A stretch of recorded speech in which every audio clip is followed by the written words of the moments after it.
From Wrigley Field on an overcast, mild, and breezy Sunday afternoon, it's the Hyundai leadoff man on WGN Sports. The Cubs will turn to Big Z as they try to salvage a finale of this weekend series. Happy Father's Day, everyone. The Cubs hosting the Los Angeles Angels of Anaheim here on WGN.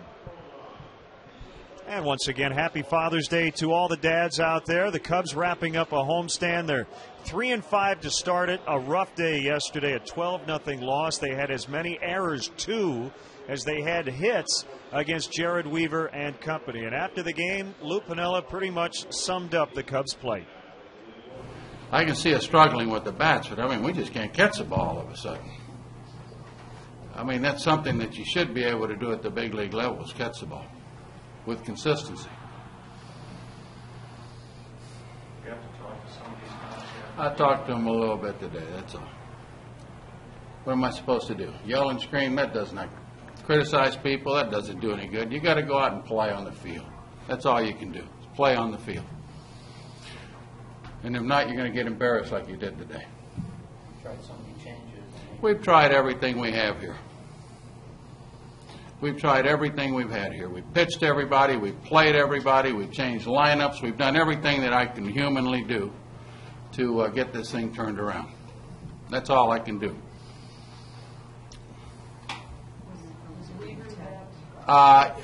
You know what? He's a good-looking young pitcher. He threw strikes.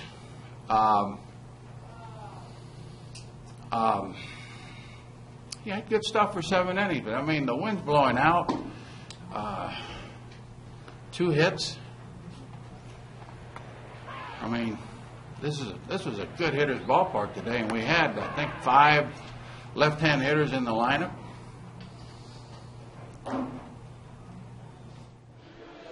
Yeah, it was an ugly one for the Cubs. 12-0 the final, and the Cubs now find themselves tied for a season worst 8 games under 500 as they try to win here this afternoon. We'll take a break, but as we go to break, let's look in on today's Hyundai dealer of the game, Napleton's Hyundai in Calumet City. See the cars the experts are raving about at myhyundaichicago.com.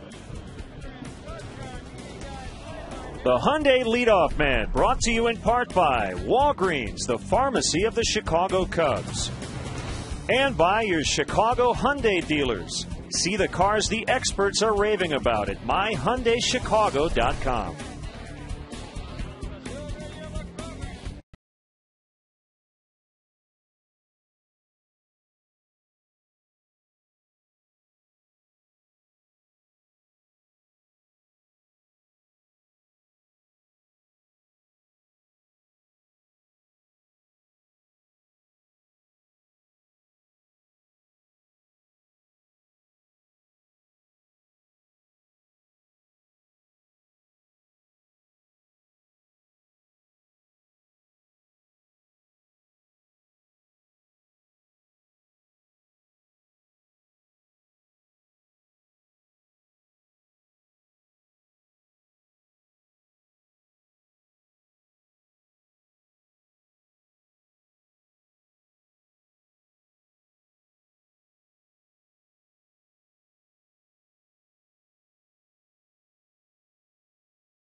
Peoria Chiefs of the Midwest League. He was 0 for 3, also was intentionally walked in the game, but Quad City's still in a playoff chase, so Ramos certainly understood. If all goes well again today, he feels good tomorrow. He should be activated by Wednesday when he is eligible to come off the disabled list in Seattle. Well, more from Lou from today's pregame meeting with the media.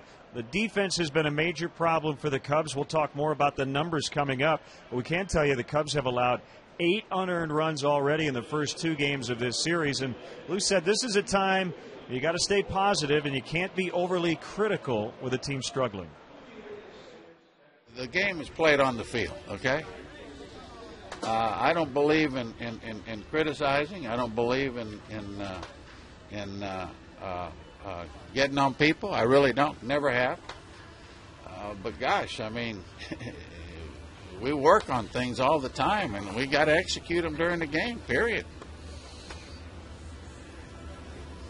And everybody's trying. I've never complained about lack of effort. Not one time in the 4 years that I've been here. Never have complained about lack of effort. We're trying, but boy, to win, you got to make it. You got to make plays. You got to hit with men in scoring position. Those are the things that you need to do, period.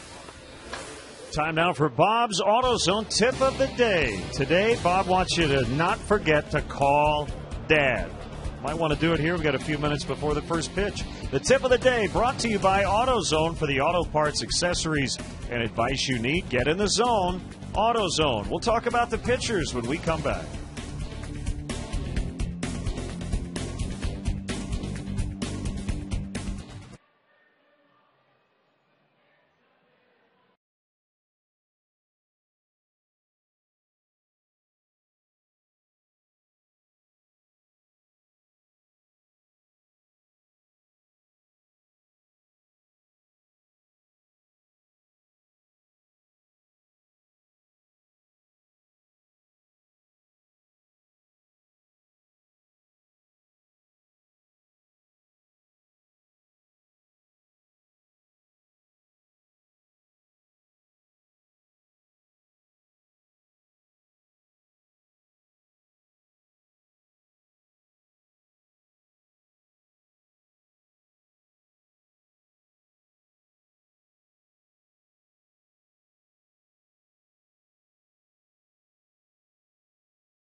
Walgreens, the pharmacy of the Chicago Cubs. And by your Chicago Hyundai dealers. See the cars the experts are raving about at myhyundaichicago.com. Wrapping up the leadoff man, getting you set for Game 3 of this series. The Cubs again at 30-38 right now, 8 games back of first place St. Louis in the NL Central. The Angels are trailing the red-hot Texas Rangers. The Rangers have won 7 in a row. The Angels right now 2.5 games out. Now the starting pitchers today. Left-hander Joe Saunders for the Angels, 33 wins combined over 08 and 09, 5-7 this year, but he's been really good on the road in his career. For Big Z, this is his 8th start, just 2 wins so far. Both have come on the road as he faces the Angels for the first time. The Cubs host the Angels on Father's Day next.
The following is a presentation of WGN Sports.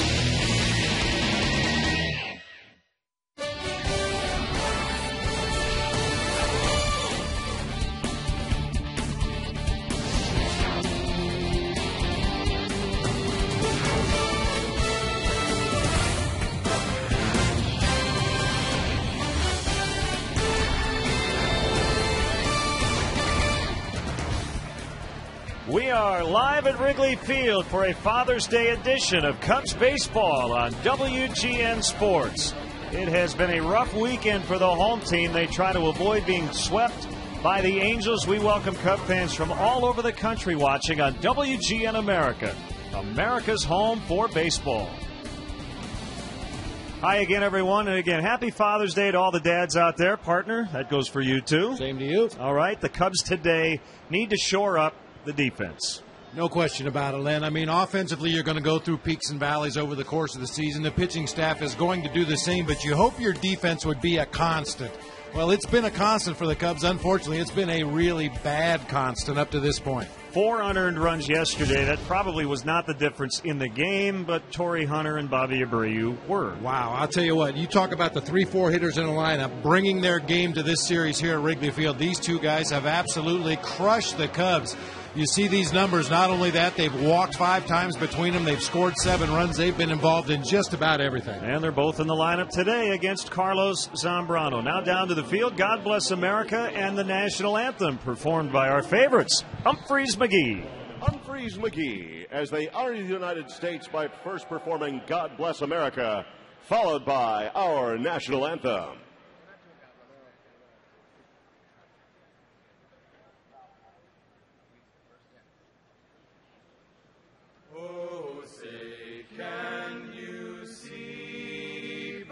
The dawn's early light, what so proudly we hailed at the twilight's last gleaming, whose broad stripes and bright stars through the perilous fight o'er the ramparts we watched were so gallantly streaming. And the rocket's red glare, the bombs bursting in air, gave proof through the night that our flag was still there. Oh, say does that star-spangled banner yet wave o'er the land of the free and the home of the brave.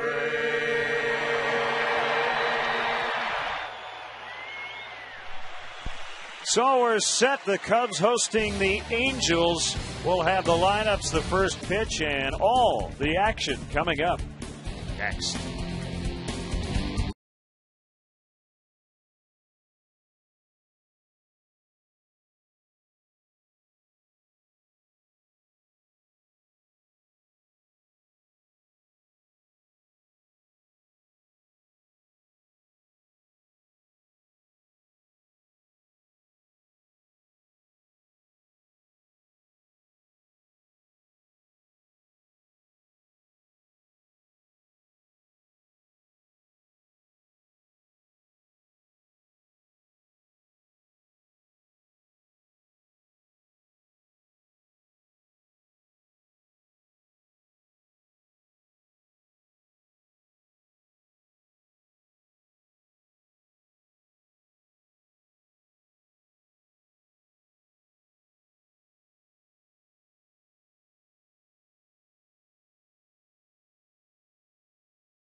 Is brought to you by Budweiser, with full flavor and a crisp, clean finish. It's what we do.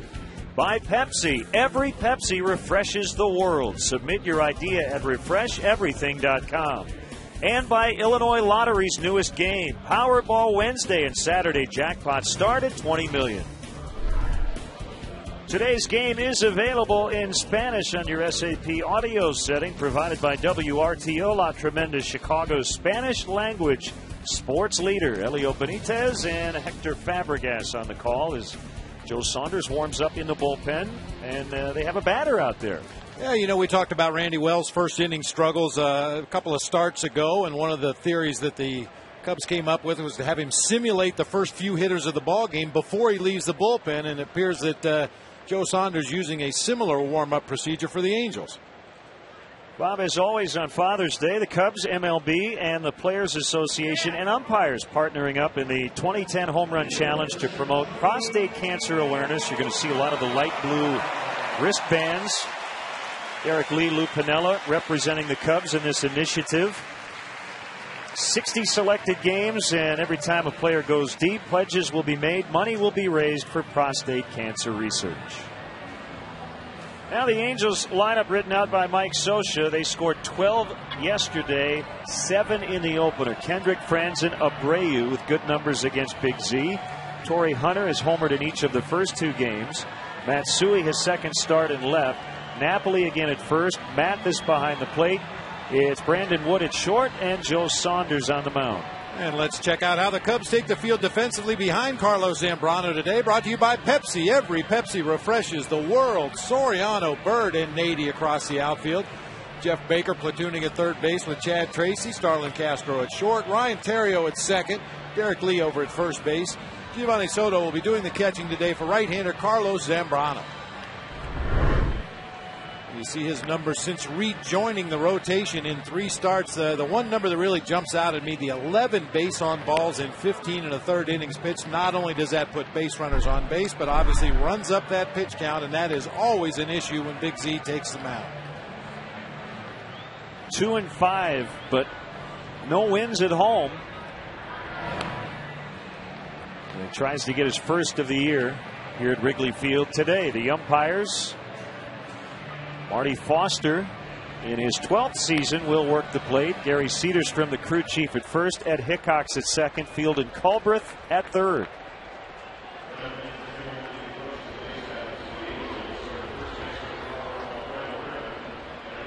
Cooler temperatures today. The wind is blowing in off the lake. Overcast skies, but we should be okay weather-wise. You wouldn't expect to see any home runs to right field today. Maybe a line drive getting into the basket, but if anything, the wind is going to knock down balls, hit the right. May help balls hit the left a little bit. Holly Kendrick with his first career leadoff homer yesterday off Ted Lilly. And he takes a first pitch fastball for a strike from Zambrano, who faces the Angels for the first time in his major league career. Kendrick pops up the bunt attempt, and it's going to land foul. Now the Chrysler game forecast brought to you by Chrysler. 74 degrees, again an east wind. Cloudy but pleasant. For more information on our vehicle lineup, log on to Chrysler.com or stop by your Chicagoland or Northwest Indiana Chrysler dealer today. We have gentle breeze coming in off the lake. Is that Seals and Crofts? Oh, that was Summer Breeze. Summer Breeze. Yeah. That fits.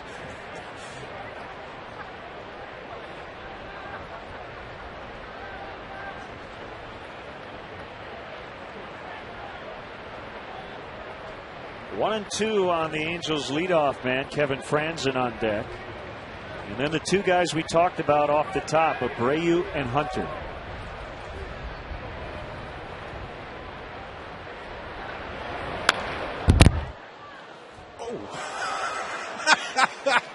That's something you don't see every day. Kendrick's foul ball hit the backstop and dropped directly down on the head of the on-deck hitter, Kevin Franzen. Popped him right on top of the helmet.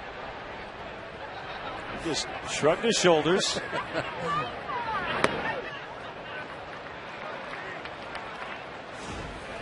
See if he was over in the on-deck circle where he's supposed to be. This wouldn't have happened. That ball came down and bopped him right on top of the helmet.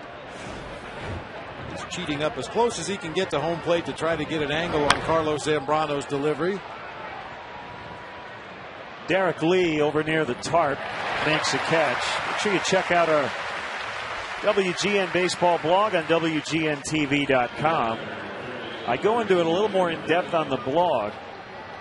We have a link to the stretch from yesterday, conducted by Tim Meadows, game notes from Stats, much more. But I went into the numbers a little bit on Big Z, trying to figure out, okay, what's different this year.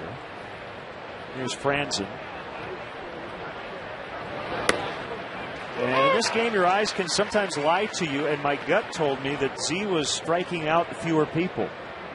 But that was not the case. In fact, his strikeout rate is as high as it's been since 2006. But the problem is, Bob, he's walking more people and he's giving up more hits. So the one thing he can control is, the walks, throwing more strikes and not giving them free base runners. He backhands, a little bobble, and gets Franzen. There are some people who say that once the ball's put in play, a pitcher really can't control it. And opposing hitters, when they put the ball in play, are hitting almost 370. So there might be a little bad luck. But as I said, the one thing you can control are the free passes. So if that improves, that would certainly help. Yeah, no question about it. And that goes hand in hand with the lowered pitch count to give Carlos the opportunity to pitch a little bit deeper into the ballgame. Unfortunately, a number of his starts this year, we've been looking at 80 or 90 pitches in the fourth inning. And when you get into that situation, especially when it's been hot and humid, you have to start thinking about pulling the plug and getting Carlos out of the game. So hopefully he'll be able to keep the walks down. That will in turn keep the pitch count down. And Abreu takes it inside. 4 hits for him yesterday. Probably should have had 5. He was called out on a close play at first, but our replay indicated that he beat the throw. But quite honestly, he didn't need another hit here at Wrigley Field. He's had enough. Just to kind of cap it for Z, I guess the one point to be made is it's going to be hard to expect him to strike out more people. That's probably not going to happen. Almost a strikeout per inning as it is. But the walk total certainly can decrease. Well, there are junctures during a ball game where a walk is maybe what you want to have happen. You have to pick your battles, and depending on the hitter at the plate and the game situation, some of those walks are strategic in nature, but I think the overwhelming majority of them are just because Carlos has had trouble finding the zone consistently. 3-2 on Abreu with Hunter on deck. We'll keep an eye on Aramis Ramirez today. Nathan Believa, the fine radio voice of the Peoria Chiefs, will keep us up to date. Aramis hitting second for Peoria, DHing, and he walked in his first at bat. And Abreu walks in his first plate appearance. Cubs are hoping Aramis will be ready to go when he's eligible to return from the DL Wednesday in Seattle.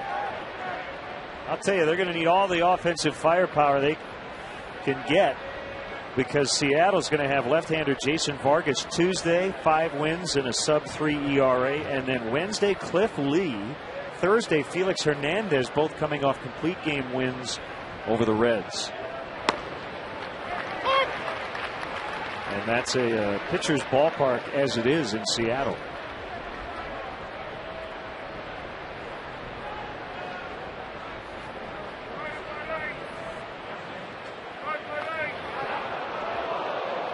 Close at first. Abreu got back just in time.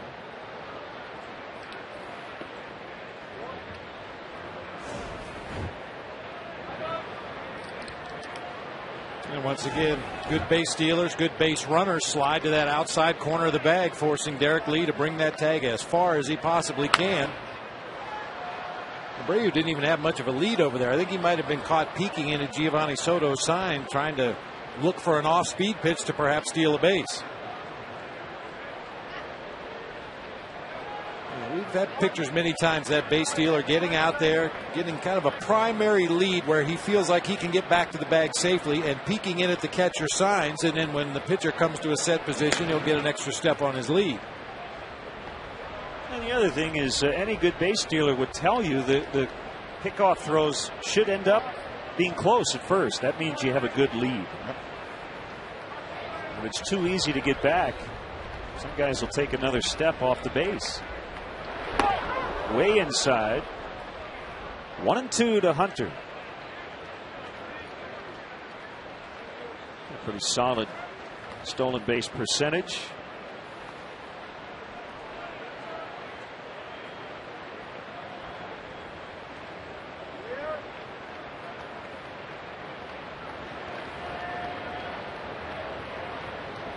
And he takes off. That's going to be a ball.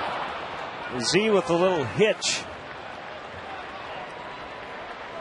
Abreu took off before Z got rid of the ball. And he had an awkward delivery, to say the least. Yeah, because Carlos is so quick to the plate and most teams choose not to run against him, there are occasions where he doesn't really check the runner at first base. He'll come to a set position, he'll look over toward third base, and then he'll deliver the ball home. Mike Scioscia came out briefly to talk to Marty Foster. Not quite sure. I thought it was pretty obvious what the call was, but he wanted an explanation. Well, and just as a point for you youngsters out there, when a balk is called and the pitcher delivers that pitch to home plate, that's a free swing. If you put that ball in play and make an out, it's a no play and the runner takes second base and you continue the at bat. If you get a base hit, it counts as a base hit and you play it. That's one of the quirky things, once again, about baseball. That's a free swing for the batter. The 2-2 is low, 3-2.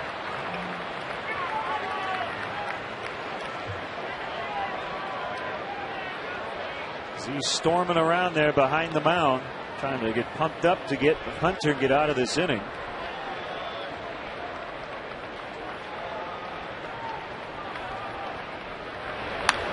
Fouled back. And we'll have another 3-2 coming up.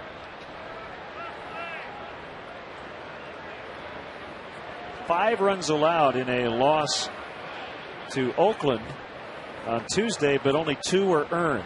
Throw to second. They got him. How about that? Z picks off Bobby Abreu after balking him to second. So a 2-out walk, a balk, and a pickoff. Cubs coming up.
Pepsi, every Pepsi refreshes the world. A season low 2 hits yesterday, and the Cubs did not have any at-bats with a runner in scoring position. That needs to change today. Byrd leading off, Baker, Lee, Nady.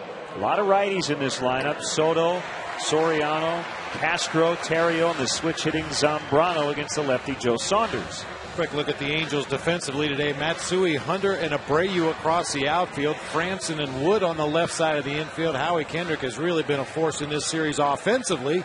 He'll be at second base today. Mike Napoli over at first base. Jeff Mathis doing the catching for left-hander Joe Saunders. I think a lot of people would be surprised, I know I was, to find out that Joe Saunders, there's only one pitcher in the American League that had more victories the last 2 seasons than Joe Saunders, and that was Roy Halladay. 33 victories over the last 2 years. An all-star in 08 when he won 17. 16 victories last season.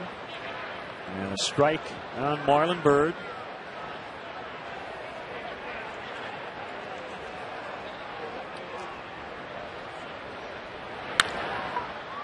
Bouncing ball to Kendrick. 2 pitches, 1 away. Saunders, for whatever reason, has been a lot better on the road than at home. Best winning percentage on the road among active pitchers, 29-11.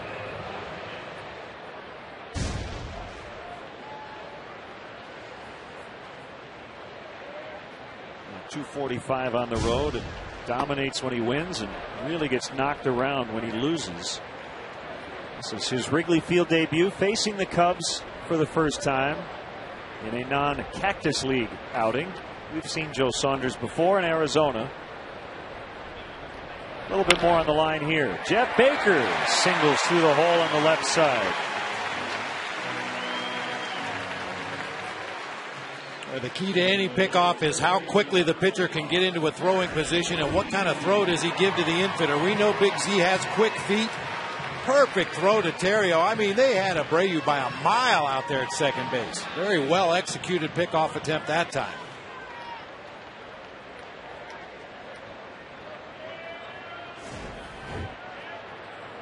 Yeah, you'll see Saunders pitch a lot like Scott Cashner did in the first game of this series. He'll throw a tailing fastball. He'll throw a lot of straight change-ups and mix in the breaking balls usually the second and third time through the lineup.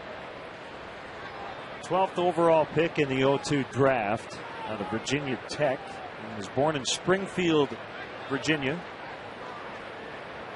He makes his winter home in Chandler, Arizona. That's low to D. Lee. 2 balls, no strikes.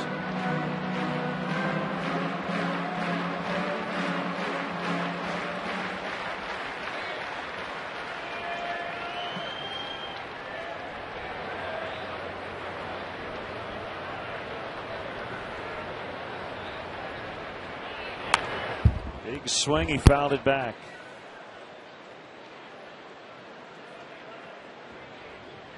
Derek with 2 homers on Friday, went 0 for 3 yesterday.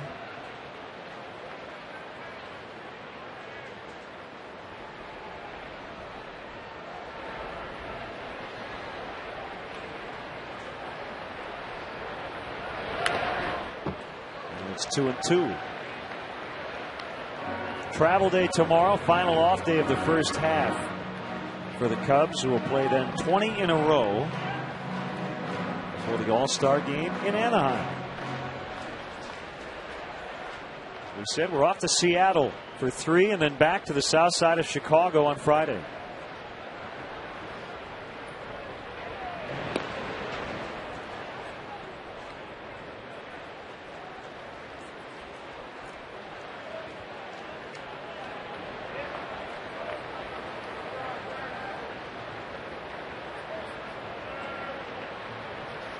Two on Lee. Baker the runner at first, just off the corner. As we look ahead, so a 6-game road trip, which will include 3 here in Chicago, and then back home to play the Pirates and the Reds, at Arizona and the Dodgers, and then the All-Star break. Goes by fast. And also 1 week from today, we will be at U.S. Cellular Field.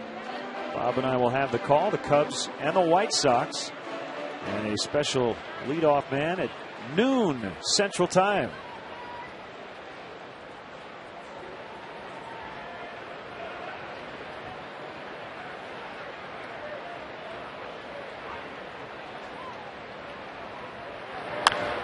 going and fouled away. We'll do it yet again.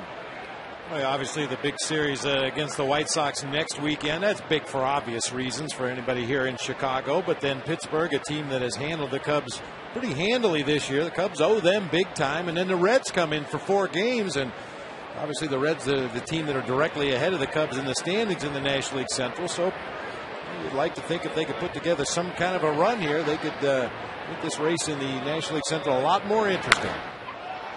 A pop-up near first as Napoli gets into foul ground and makes the play.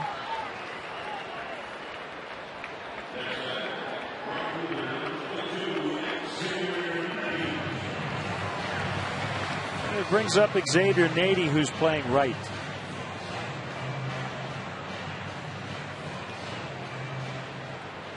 Nady's batting average has gone up every month. And he's starting to see more action as we get into the middle of the season. 194 in April, 244 in May, and now 385 to start June.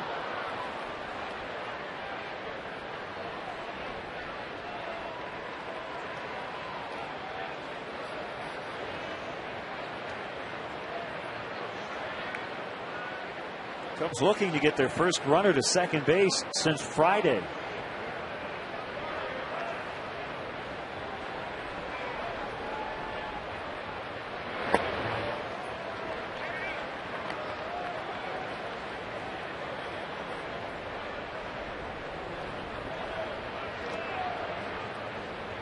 One and one on Nady.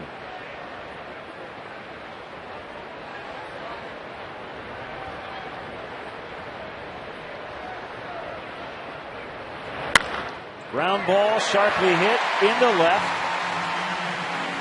And Mike Quaddy now has something to work with. Getting closer for Q to shake hands with a teammate. Jeff Baker moves into scoring position at second base on the Nady single. A good opportunity here for Giovanni Soto early in the ball game with 2 outs.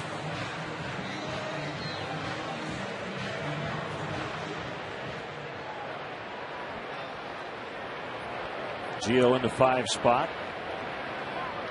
9 for his last 25. You see the very healthy on base average above 400.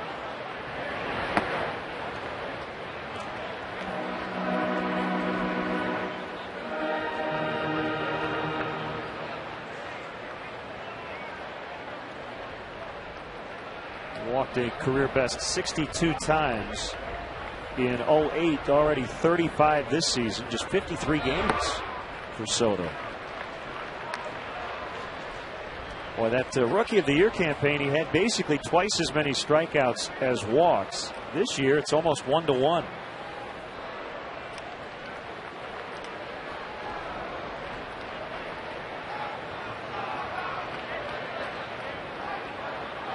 The 2-0 pitch, 3-0. And Mathis will head out to the mound.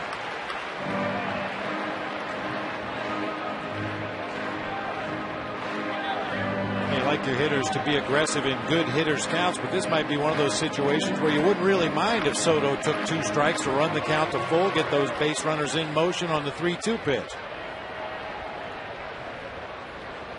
You can email us at LennonBob@Tribune.com or follow us on Twitter.com/LennonBob.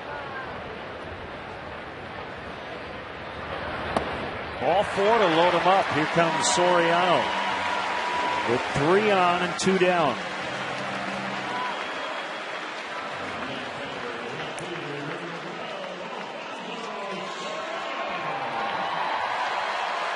And the pitching coach, Mike Butcher,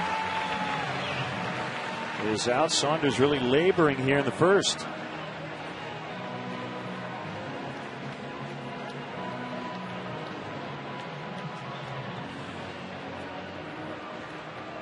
Hey, Ryan Dempster and his wife Jenny hosting a group of families through the USO of Illinois. The families were invited to Wrigley prior to the gates opening to visit with Ryan. They treated the families to lunch and autographs. They were chosen because their dads are currently serving in Iraq or Afghanistan or were serving overseas last year on Father's Day. It's a nice program put together by the Dempsters.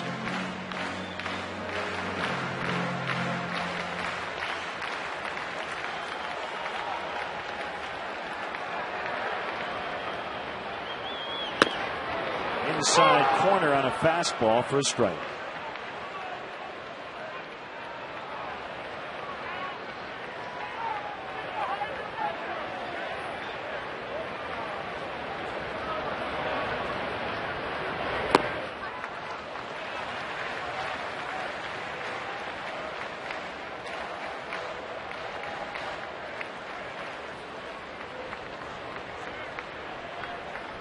About a belt-tie fastball, inner half. Maybe a little low. Fonzie likes the ball down a little bit more. All right. Swing and a miss.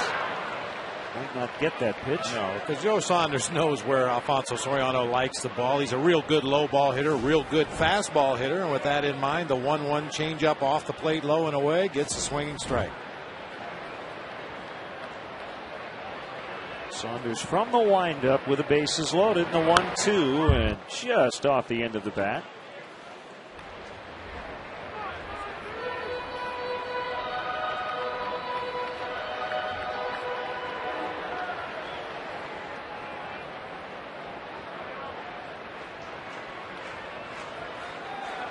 Couple of singles and a walk. And the Cubs with a first inning 2-out threat.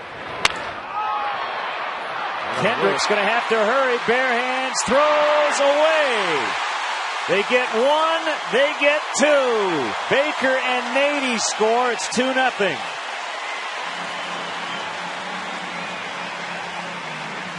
The ball never got to the infield dirt. That's how softly it was hit, and they scored twice. Well, that works perfectly. A full swing from a power hitter. He got jammed, broke his bat. As you said, that ball didn't even get to the grass. Kendrick tried to make the play to first. It looked like they still had time to get Soriano, but his throw was offline to Mike Napoli, and very alert base running that time. Like Xavier Nady, also Giovanni Soto going first to third as that ball got past the Angels' first baseman. It ricocheted right back to him, but he didn't have a play anywhere. An RBI single for Soriano. The second run scored on the throwing error by Kendrick. Good to see the Angels help the Cubs a little bit on defense. Cubs have given the Angels 8 unearned runs already in the series. Yeah, seems only fair. They should give a few back here in the finale.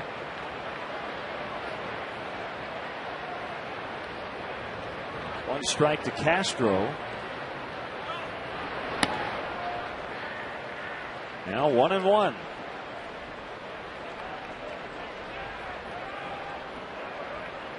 Well, there can be some really funny English on a ball off the bat of Alfonso Soriano. When he gets out in front of a pitch, he can hit it right off the end of the bat. We saw a cue shot right back to the pitcher earlier in this series.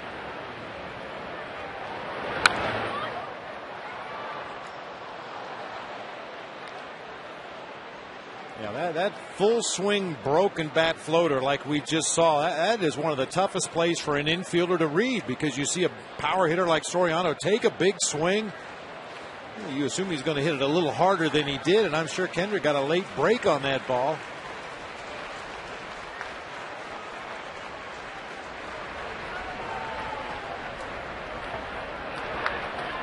Mathis pounced on it.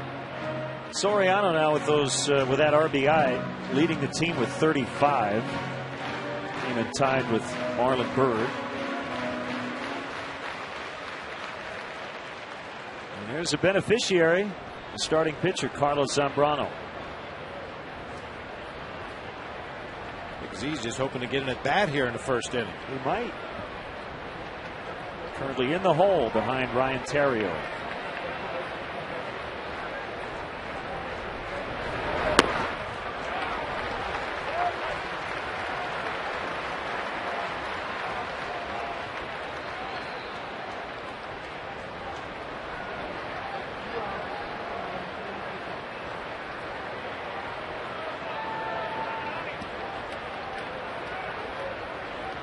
Castro has been in there every day since he made his major league debut in Cincinnati on May 7th. The 3-2 pitch. A pop-up down along the right field line. Kendrick racing over, and he'll make the catch near the bullpen. to end the inning. They get 2, 1 unearned, and lead after 1.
Let's meet today's Walgreens Celebrity Bat Kids. Mary Rose Brzezinski from Peru, Illinois. Peter Kowalski from Downers Grove. For more info on how you can be a Walgreens Celebrity Bat Kid, getting an autograph from Giovanni Soto, go to WGNradio.com. Walgreens, the pharmacy of the Chicago Cubs. Well, Torrey Hunter has seen a lot of pitches from Big Z. He was in a 3-2 count when Bobby Abreu got picked off. Back in the first inning, Jeff Baker can't handle it, and Hunter is aboard to start the second.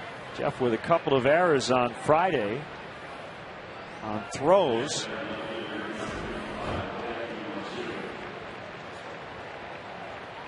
He's had that long hop. That in-between hop, either come in a half a step, go back a half a step, make it an easier play. But Hunter hit that ball pretty hard down to third base. It will go as an E5 on Jeff Baker. And the error total building 12 for the Cubs over the last 6 games. Hideki Matsui, ball 1.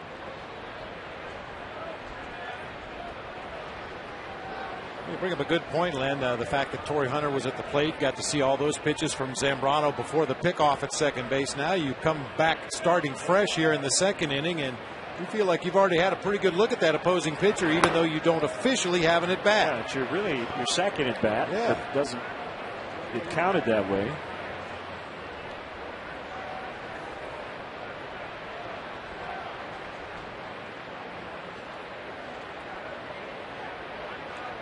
Matsui normally the DH, but no DH in this series.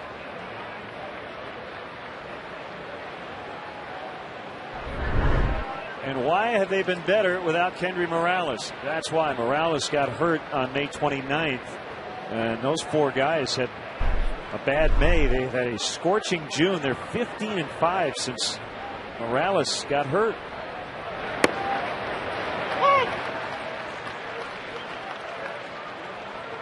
It's 2-1. Not hard to explain the success that the Angels have had since losing one of their best hitters. Sometimes when you lose a guy like that, and we saw it a little bit with Aramis Ramirez earlier this season, it changes the kind of offense you play as a manager. Without a thumper in the middle of the lineup, maybe start runners a few more times, play a little hit and run, maybe bunt a little more often. But that wasn't the case with the Angels. They're always a very aggressive offensive team, especially running the bases. It's just the fact that some guys got hot at the right time.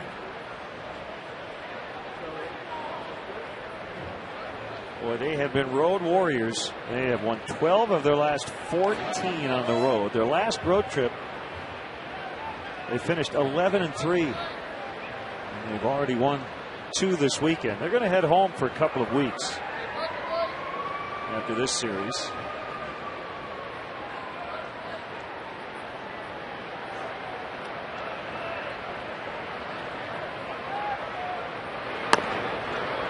That's a strike, a late call by Marty Foster, and it's 3-2. A late call because of a lot of late movement on this sinker from Zambrano. Well, that ball really tailed back, maybe a little bit above the belt there. Definitely in the strike zone according to the rule book, but rarely called.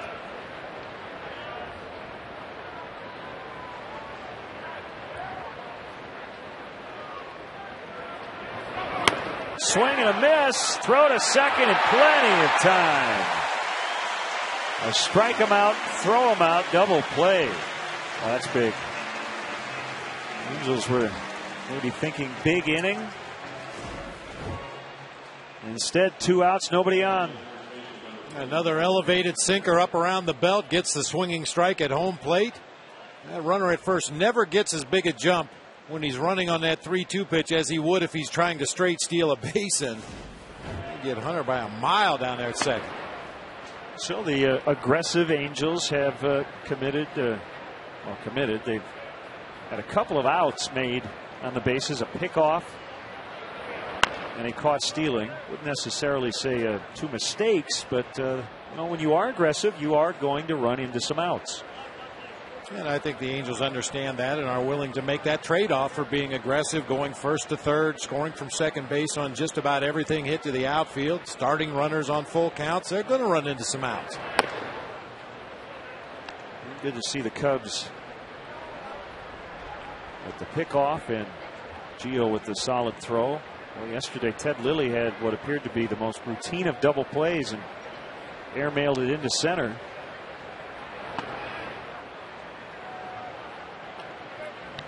3-1 on Napoli.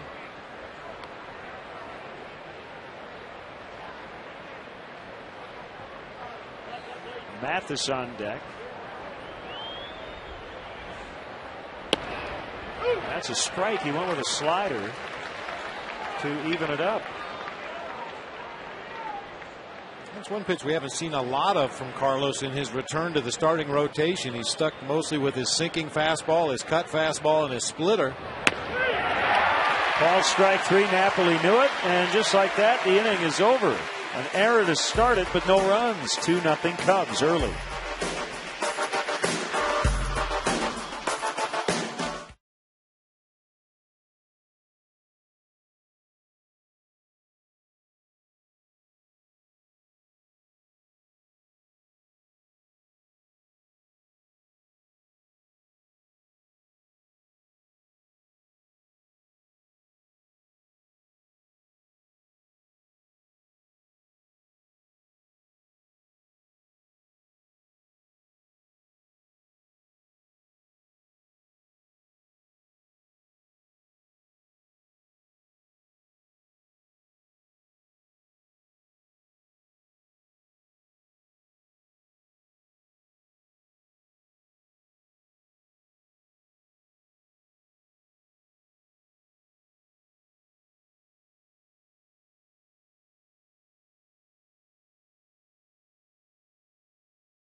Saunders has won his last 3 road starts, and in his career, as Bob mentioned, 29-11.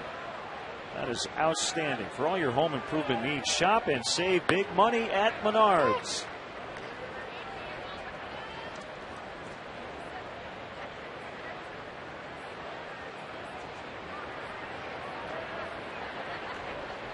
Strike pitch to Ryan Theriot, fouled away into the upper deck. 0-2 on the Cubs' second baseman.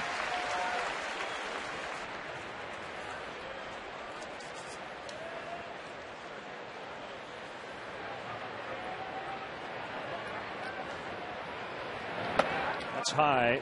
Z on deck, and then Marlon Byrd, the leadoff man.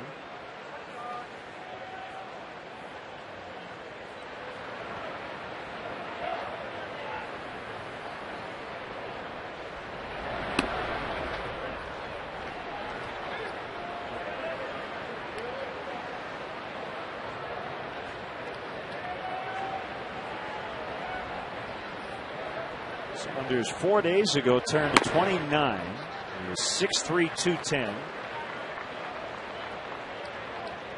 And he's having trouble getting in a groove here in his Wrigley Field debut. He has some issues with base on balls himself. He can occasionally lose that strike zone. He's had starts this year where he's walked as many as 5 in a game twice, 4 in a game twice, and a number of games where he's walked 3 opposing batters.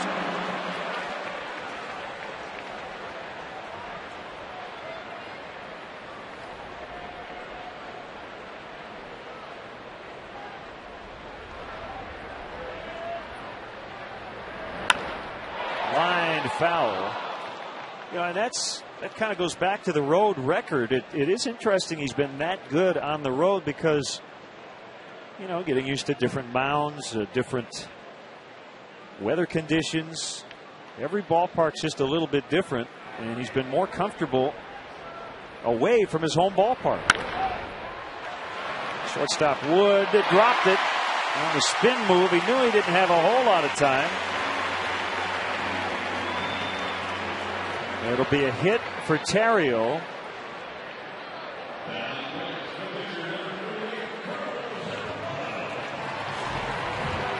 Several parts to any successful play. Number one is catching the ball. He had it in the glove momentarily, but he just couldn't keep it in his bare hand long enough to throw on to get Theriot. At first, you could see he was preparing to spin with his back to first base and fire that ball across the diamond, but dropped harmlessly out of his glove. Z bunts it foul. He has 1 sack bunt on the year. But of all the Cubs starting pitchers, I would probably rank him number 5 because he swings the bat. Well, Zambrano is not asked to bunt that often in sacrifice bunt situations. Try to take advantage of a broken up defense. You got the third baseman drawn in, the middle infielders cheating close to second, Napoli holding the runner at first. A lot of holes to work with out there. If Big Z could just make some contact here with 2 strikes. You know, everything he does is full speed ahead. I think it's hard for him to actually deaden the ball. We talk all the time about trying to bunt the ball off the end of the bat, out as close to the end of the bat as you possibly can, because that will, as you said, deaden the ball. It won't bounce, it won't roll as far, but Big Z likes to get the barrel of the bat on the ball.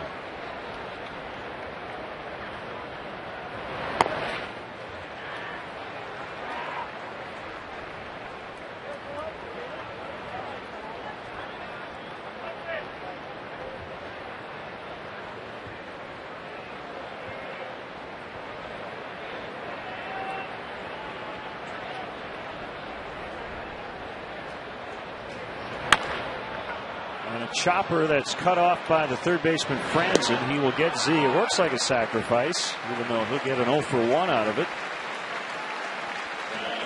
The third annual Road to Wrigley, presented by PNC Bank, returns to Wrigley Field on Wednesday, July 7th. With $2 parking and tickets starting at just $5, fans can get a major league feel for minor league prices. Don't miss the excitement with the famous chicken and fun prizes throughout the game.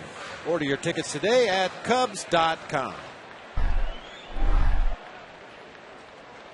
Chiefs go into play tonight, 6 games over 500 in third place in the Western Division of the Midwest League. And as always, we cannot recommend any higher coming out to the Road to Wrigley game. A lot of fun. Runner at second, 1 out. Marlon Byrd swings and misses.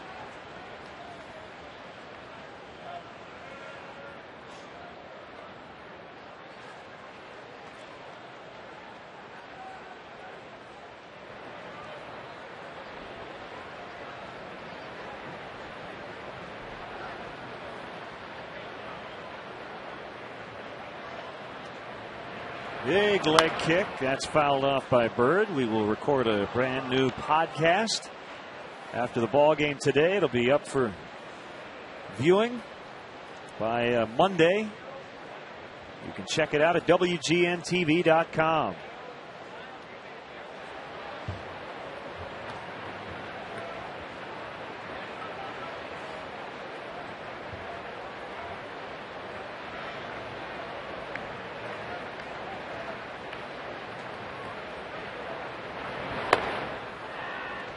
You can see where that's where Mathis wanted the ball up, a fastball up in the zone ahead in the count, but maybe not quite that high.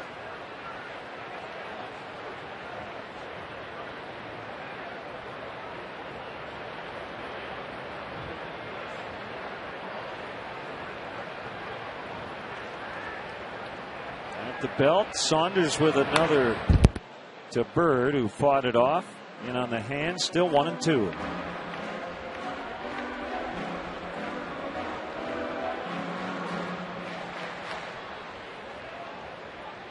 Great to see members of the military represented here at Wrigley Field. A little R&R today.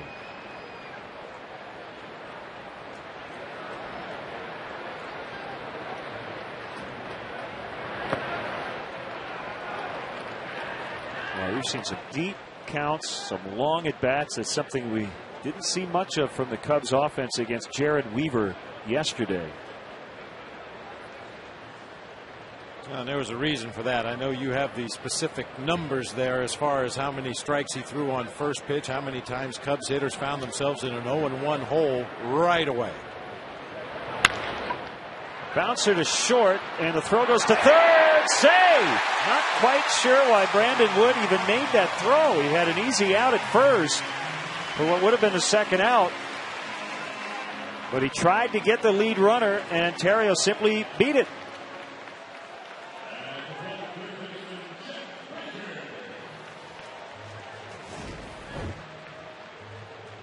Well, he beat the throw, but that's poor base running on the part of Ryan Theriot. He got lucky right there. The high throw to third base gave Theriot just enough room to get in underneath the tag of Kevin Franzen. I mean, the rule of thumb is if that ball's hit to your right as a base runner at second, you have to hold your position and go back to the bag. If it's hit to your left, you can advance on to third base. Theriot got lucky that time. Jeff Baker into the right field corner. Here comes Theriot. Byrd on his way to third. Abreu with a little trouble. He'll get it back in. Missed both cutoff men. The throw rolled all the way to home plate. 3-0. And still only 1 out as Jeff Baker has 2 hits today.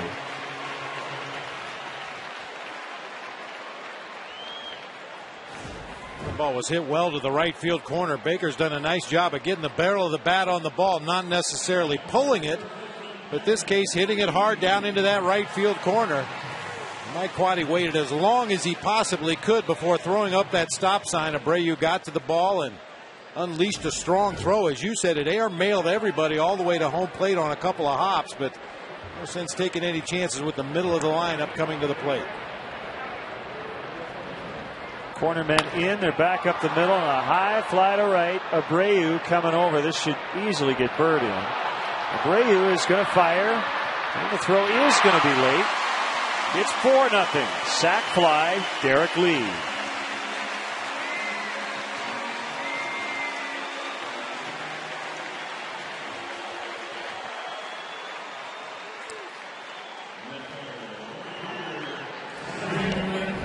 Nice job by Derek Lee getting that runner home from third base. We've talked about Bobby Abreu's offense, his base running, and of a neglected part of his game. Not too many people talk about it. He's a pretty good outfielder. I didn't think they had any chance to make that a close play at home plate, and as it turns out, it wasn't that close, but still took a shot at the runner at home.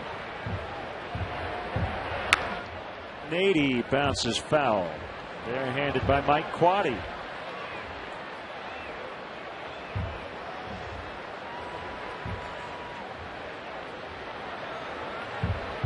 The Cubs have been a lot more aggressive today than they were against Jared Weaver yesterday. ESPN.com had some interesting numbers. A lot of first pitch strikes from Weaver. 13 Cubs hitters yesterday fell behind 0-1 on a called first strike. And Weaver got to 2 strikes on all but just 4 hitters in his entire outing yesterday. And we were talking before the ballgame. I think a lot of that has to do with how tough it is to pick pitches up from Jared Weaver with that crossfire action. He hides the ball extremely well, not only from the righties, but from the lefties as well.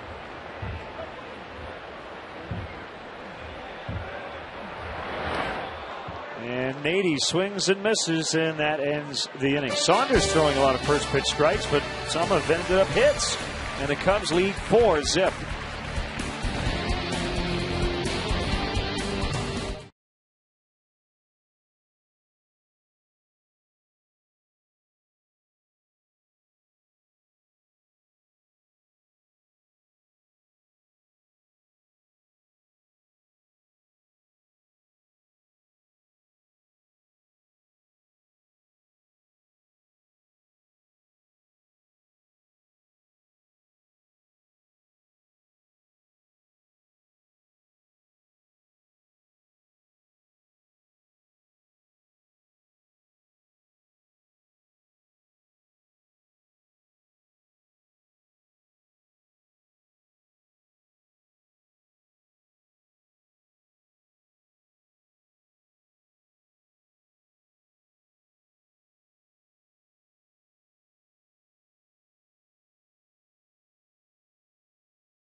Here of the first inning, let's check out the crowd through the first inning fan cam and see who's enjoying the game.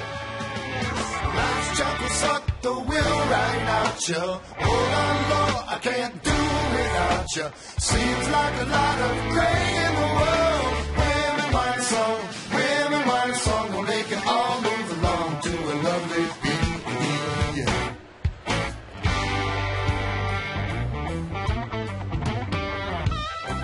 One of our favorites, Humphreys McGee with Women, Wine, and Song. They did a great job with the anthem before the ball game today. That's a cool cut right there. Budweiser, it's what we do. The 1-0 on the way to catcher Jeff Mathis. He bounces to Jeff Baker, who fields it foul. Baker with 2 hits, including an RBI double and a 2-run second. And the Cubs out to an early 4-0 lead.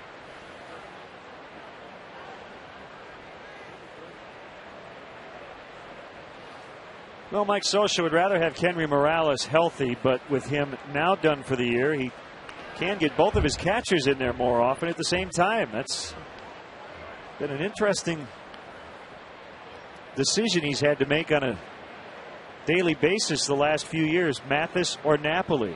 Mathis considered the better defender. Napoli the better offensive catcher. Blooped out into right center, and it drops. 3 Cubs were in the vicinity, but nobody could get there. And a bloop single on a 1-2 pitch to lead off the third. That's their first hit. Cued right off the end of the bat of the Angels catcher. Right into that Bermuda Triangle between Byrd, Terrio, and Xavier Nady. Nobody could get there in time to get that one. And Mathis now with a 12-game hitting streak. He's hit in every game this season. There's 55 games on the DL. And a broken wrist. 1-0 on Brandon Wood.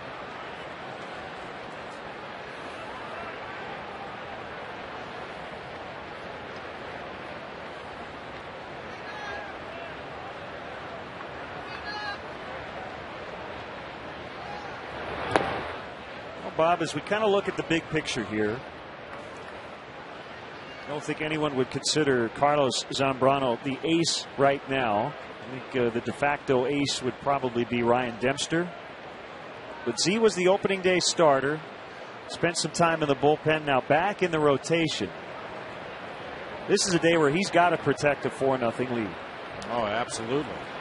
I mean, you'd like to think any pitcher in your rotation could protect an early 4-0 lead, but especially for Carlos, the way his season has gone this year, this would be a huge step forward for him. I guess you could make a case Carlos Silva has become the ace with how well he has pitched. Dempster's been a little bit more of an Iron Man, going deeper into games. Silva leading the team in wins. How about two? Castro, Terrio, lead 6-4-3.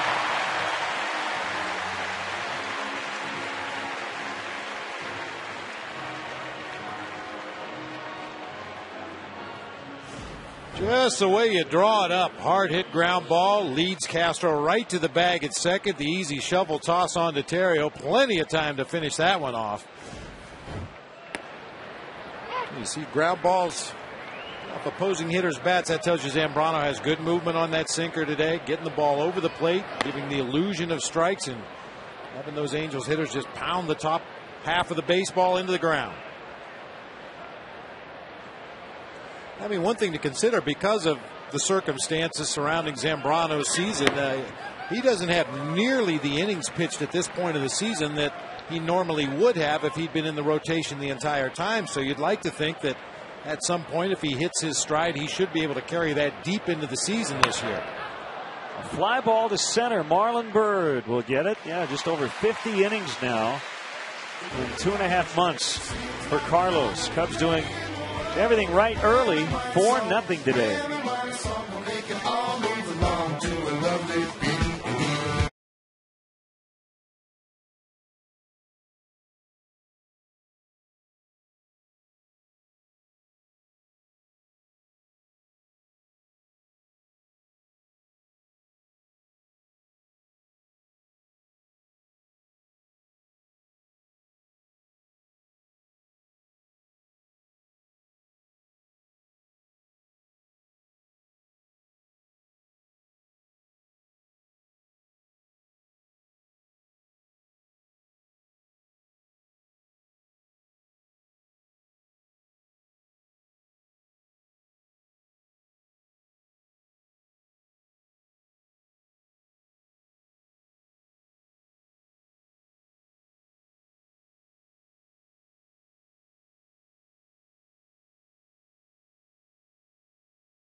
Time now to look at our PNC Cubs achiever. A little bit of a rematch here today of the 1981 World Series between the Dodgers and the Yankees. Mike Scioscia, I believe that was his second full year in the major leagues. You can see what he did offensively in that series. The skipper, Lou Piniella, Had a little bit better offensive series, but the Dodgers ended up winning that World Series 4-2. PNC Bank is proud to be an official sponsor of the Chicago Cubs and just as proud to support the fans and community who cheer them on. PNC for the achiever in all of us.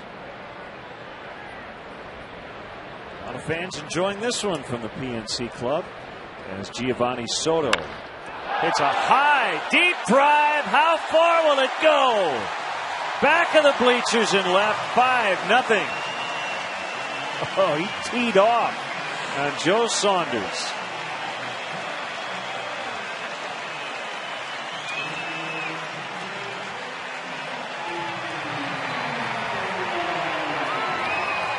That was an ambush. You were talking in his last at bat how patient Giovanni Soto has been, how he's drawing more walks this year. Yeah, word gets around the league. Yeah, just try to jump ahead with that first pitch fastball for a strike. Well, Giovanni Soto thwarted that right there. This reminds me of yesterday's game, but the Cubs doing what the Angels did and vice versa. That's the thing about baseball. And, you know, Lou said it before the game. You get it done on the field. Talked to his team yesterday. Made changes. You got to get it done on the field.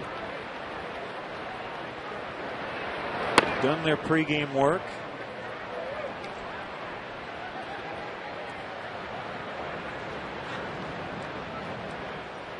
People want to talk about it when you are struggling. I think Lou's point is let's just go out and do it. Stop talking about it.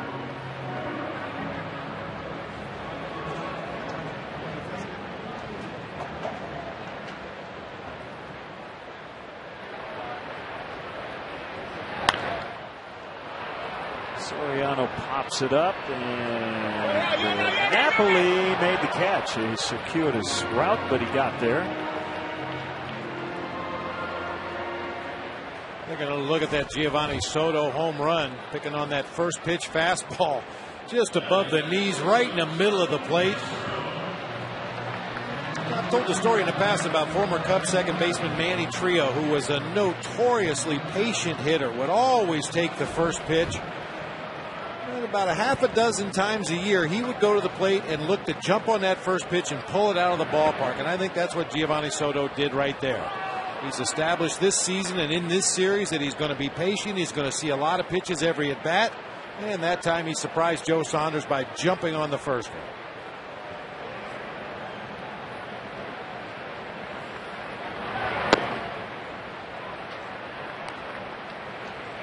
One and one on Starlin.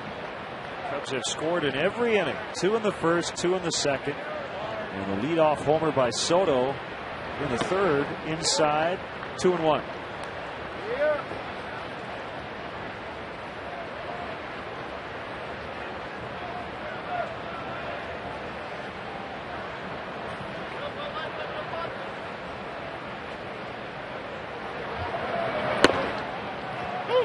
Caught the corner.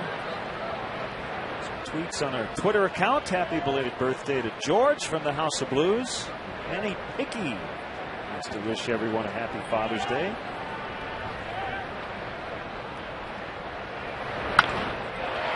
Base hit right field.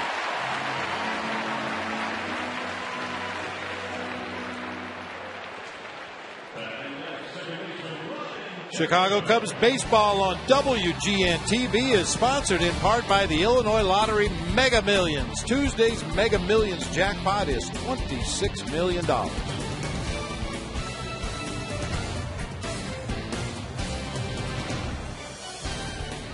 Kevin Fisk riding in 1 week from today. We'll be at U.S. Cellular Field. He'll be getting married.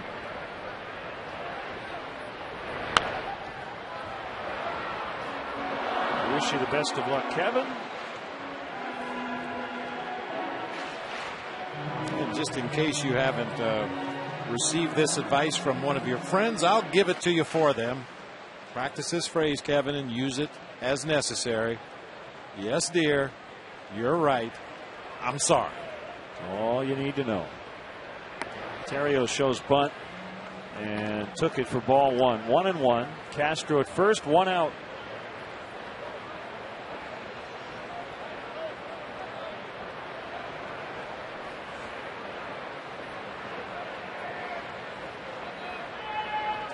She's a big fan of the Riot.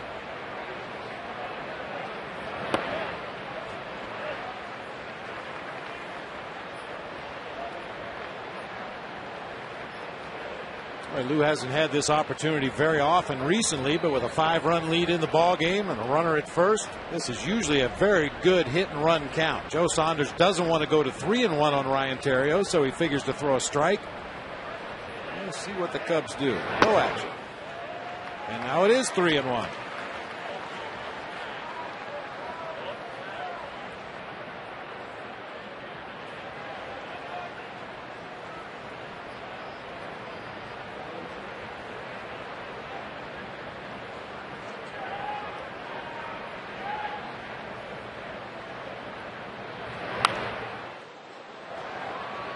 Three and two to Theriot. Pretty good chance Castro will go on the next one. Saunders continues to grind.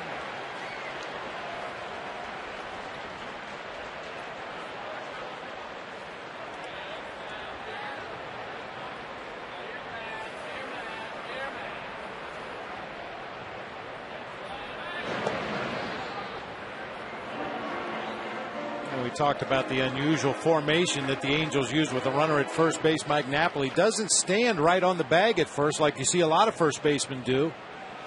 He's probably about 5 feet off the bag, but as long as you're moving toward the base when that pickoff throw is attempted, it's considered to be okay. 2 on after the walk. Play catch in the outfield, run the bases, or relax in the dugouts of Wrigley Field next Saturday, June 26th. Limited tickets are available for $150 each and include a t-shirt, photograph, baseball, and lunch. All proceeds benefit Chicago Cubs charities. To purchase tickets, visit Cubs.com. It is becoming apparent that Joe Saunders just doesn't quite have it today. And with that, Mike Scioscia is going to get some action in the bullpen. 2 times through the order. A lot of deep counts. 7 hits. Over 70 pitches. And Sean O'Sullivan up in the pen. Z bounces it into left. Castro is going to be sent. He'll score easily.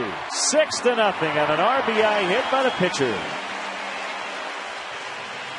61 career RBIs for Carlos.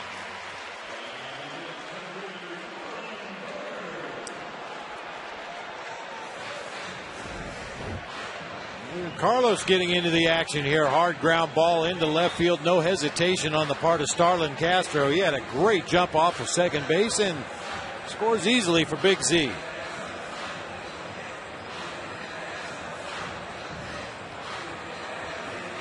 Second trip of the day from the pitching coach Mike Butcher. This is just to buy some time for O'Sullivan trip.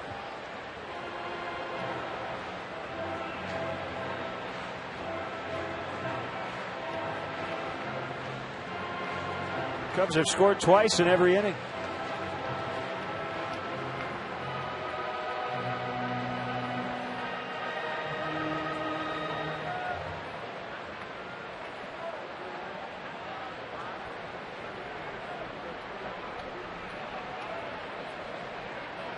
And still only 1 out, 2 on, 2 in.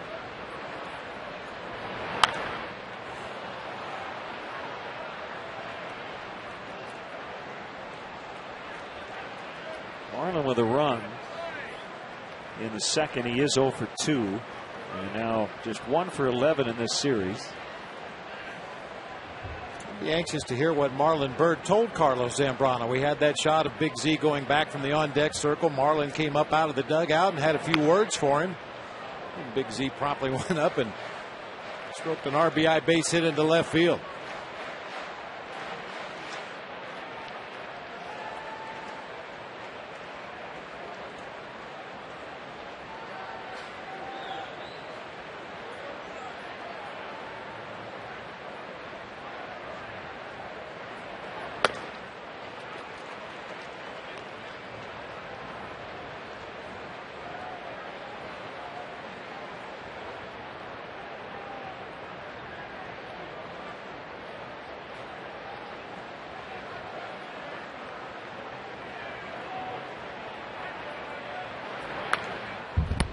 Still 1-2.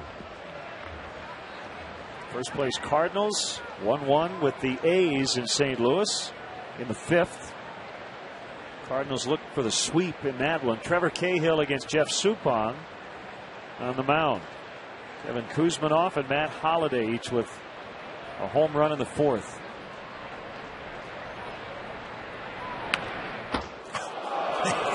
How did he turn on that one? I have no idea. It's the second ball in this series we've seen hit that plexiglass shield that provides a little extra protection for those people sitting in the front row. He pulled that ball directly behind himself. That's quick bat.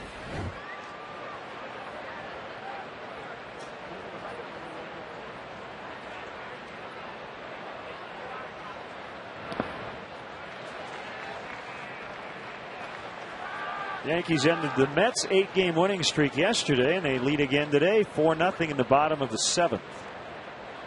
Mark Teixeira heating up a grand slam off Johan Santana in the 3rd, supplying all the runs for CC Sabathia today. How about that one? Johan Santana, CC Sabathia. Throw to second, close, but Terrio got his hand in before the tag by Kendrick.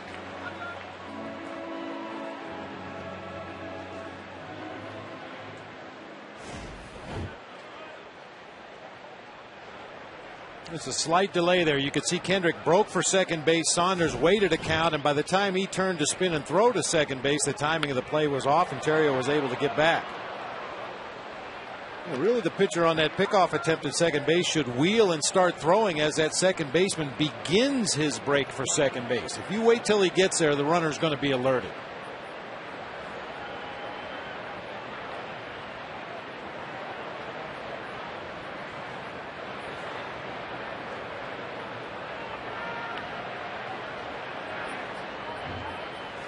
Swing and a miss. He struck him out on the changeup. Let's step aside and see what's coming up on WGN.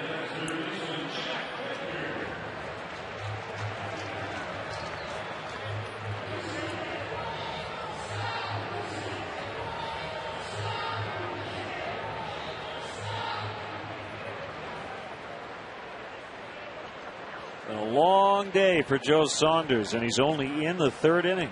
And he's facing a guy that already has 2 base hits against him in the game. Bounce to Wood, and it ate him up. Everybody's safe. That's an error on Wood.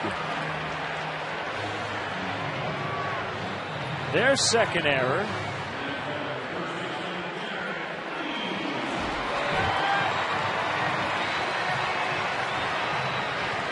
Just a routine 2-hopper.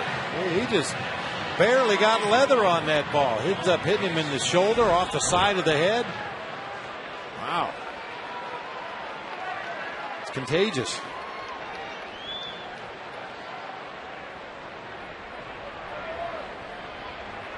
The bases are now loaded for Derek.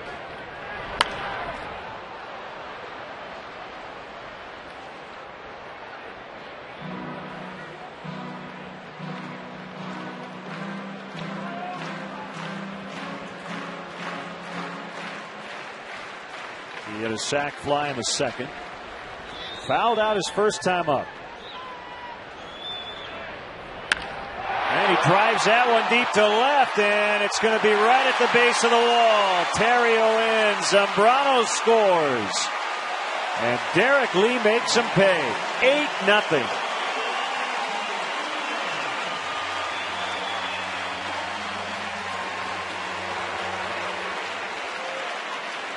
That's going to be it for Saunders.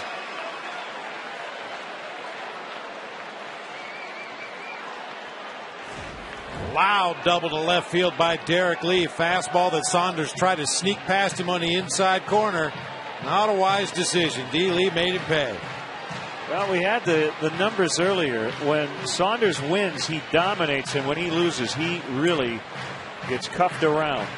And he'll exit down 8-0 today.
Angels 8-0. You're watching Chicago Cubs baseball on WGN, your official summer baseball station.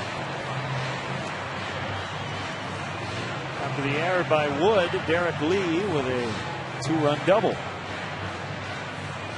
Right-hander Sean O'Sullivan, who was called up 4 days ago, makes his first Major League appearance this season. Last year, 12 games, 10 starts, as you check out his numbers with AAA Salt Lake.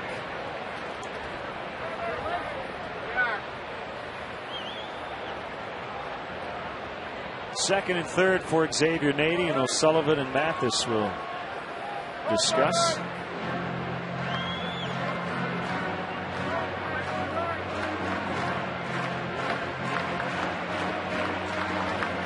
Usually that's the last thing a pitcher and a catcher talk about before they throw their warm-up pitches. As the manager standing on the mound, he hands him the ball. The catcher says, okay, here's the signs we're going to use with the runner at second. And they neglected to do that.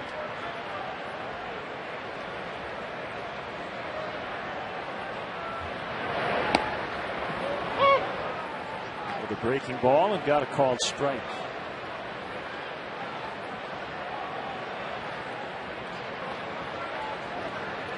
Sullivan, a third-round pick of the Angels in 05, is from San Diego.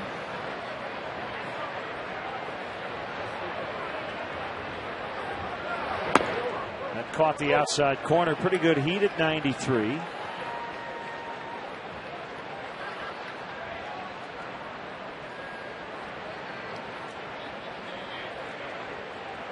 .6'2", 230.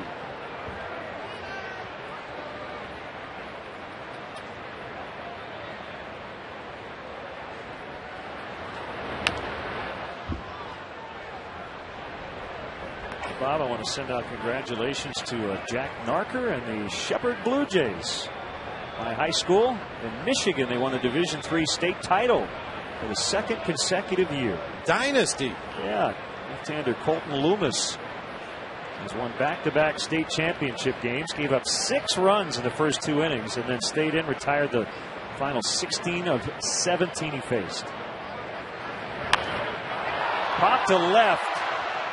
Matsui with a long run over, and he's going to make a nice catch in fair territory to end the inning, but the Cubs get 4 runs, and the lead is now 8 after 3.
Okay.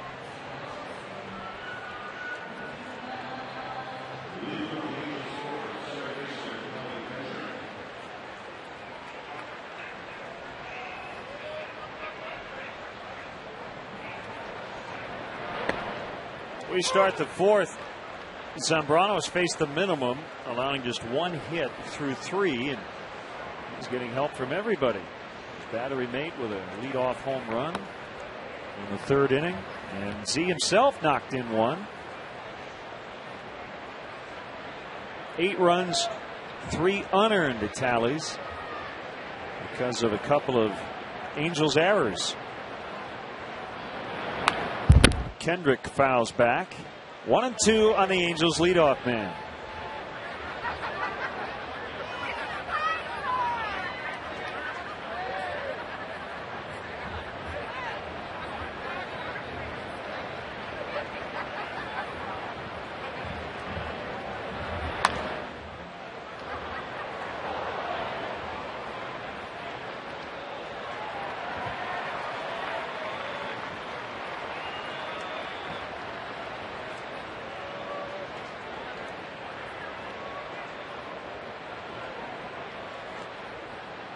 Second time this year, Z has gotten at least 8 runs of support.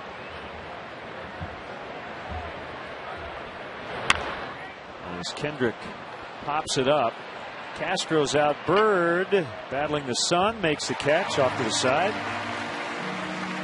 What a difference a day makes. Yeah, the numbers on the left were what happened here at the ballpark yesterday. It was not a pretty thing to watch if you were a Cubs fan, but a lot different story today.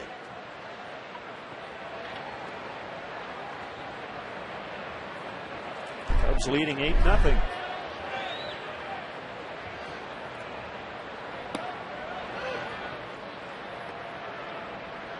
Strike one on Franzen.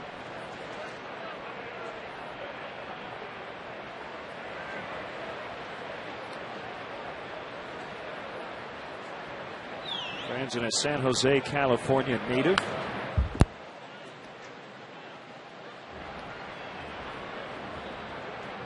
Played for his hometown Giants. Mentioned the helmet the other day.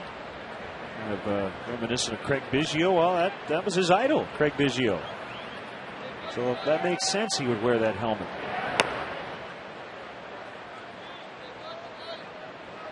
Not afraid to get hit by a pitch like Biggio.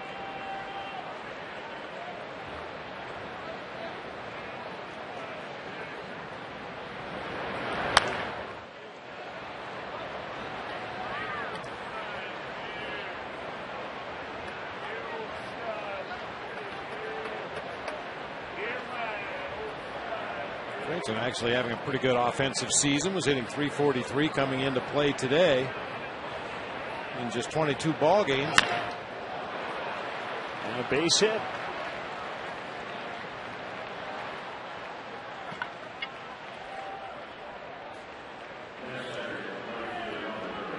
The 2010 Chicago Cubs baseball season on WGN is brought to you by Bud Light Lime. The drinkability of Bud Light with the refreshing taste of lime.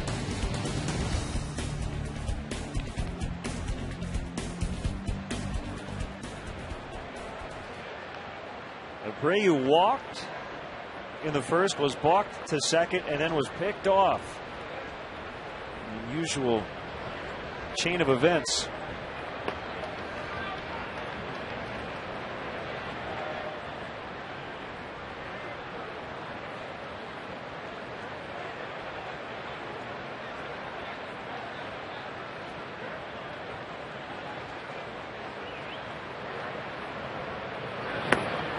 Low and outside, 2-0.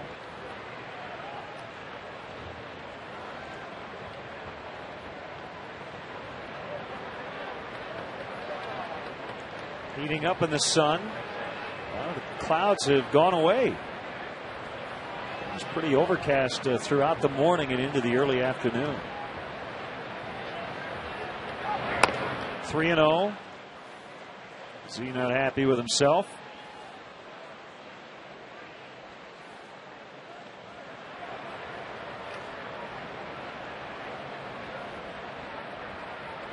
Carlos looking for his first home win of the season.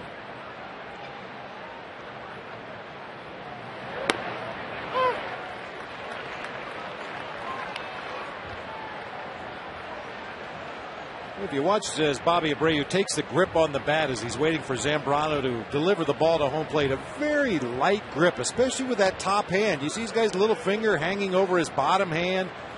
He's very lightly cradling that bat. It's a trait that most good hitters have. Very relaxed hands, very relaxed forearms until they make up their mind they're going to swing the bat, and then it all explodes into the hitting zone. It almost looks like he could drop that bat. He's holding it so lightly.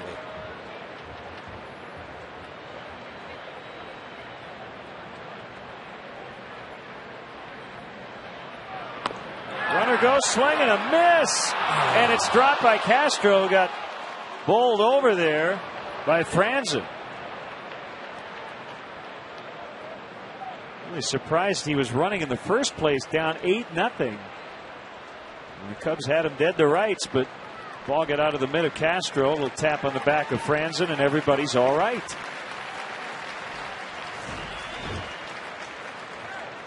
Castro got to the bag in pretty good position, but he just missed the ball. I was going to say the throw was tailing. It wasn't really tailing that much. He just got caught in the line of the base runner coming from first, maybe took his eye off the baseball momentarily, and then ultimately gets flipped by Franzen as he goes sliding into second base. Looks like everybody's okay. Ball one to Hunter, reached on an error. And the second, but was caught stealing. On a strike him out, throw him out, double play.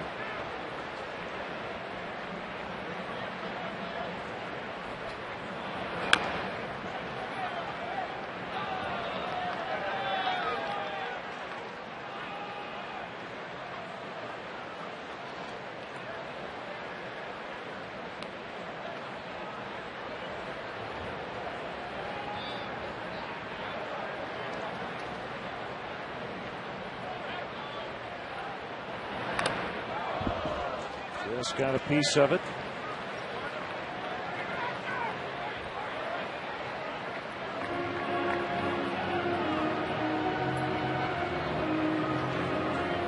They discuss strategy here with a 1-2 count on Torrey Hunter.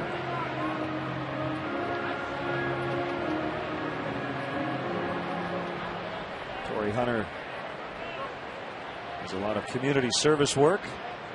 Outside of his regular job, he was the Branch Rickey Award winner and the Marvin Miller Man of the Year Award winner in 2009.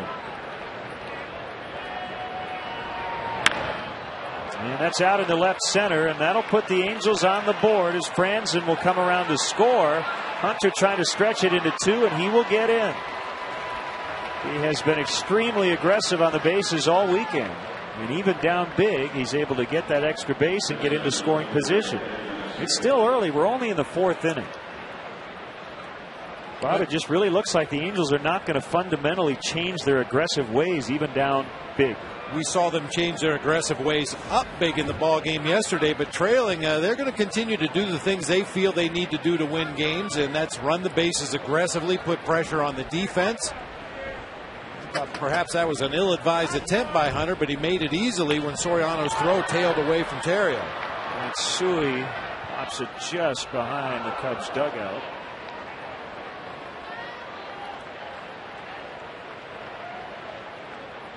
You know, for a base runner, Len, that's one of those plays that's right in front of you. You take an aggressive turn at first base with every intention of going to second, and if you see the throw's on line, slam on the brakes and go back to first. If you see the throw is offline, you have a pretty good chance of making it.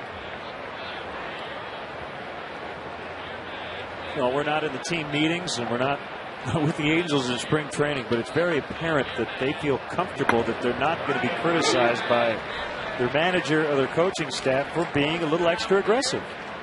And you kind of need your manager to have your back if you're going to make plays like that.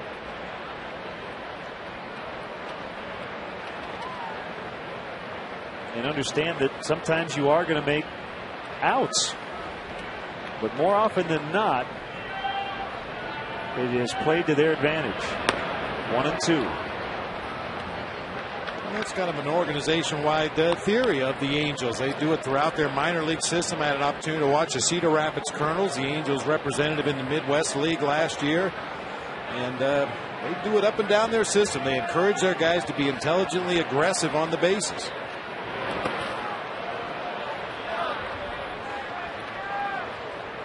Hunter thought about third, but Soto kept the ball in front of him.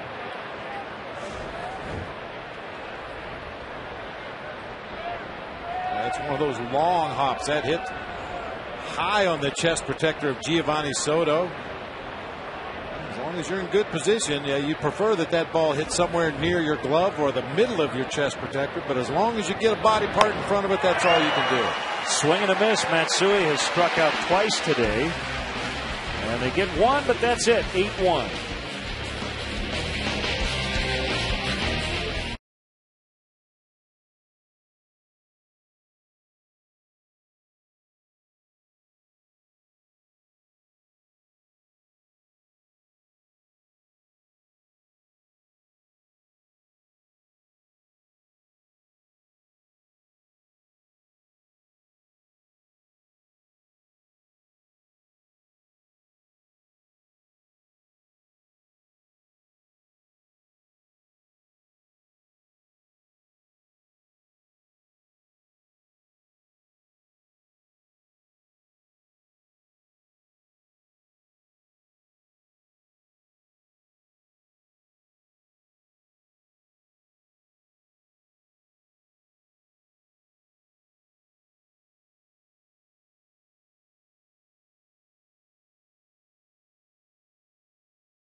Who's your favorite clown?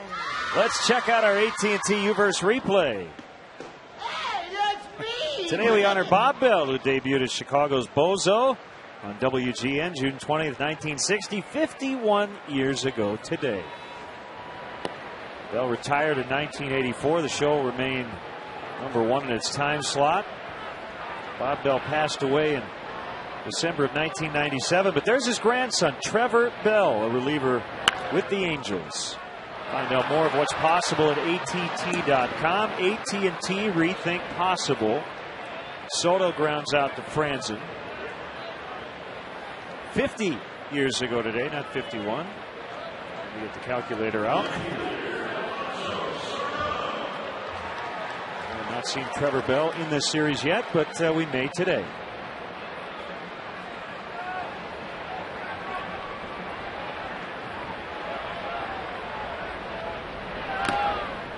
Foul tip, strike one on Soriano.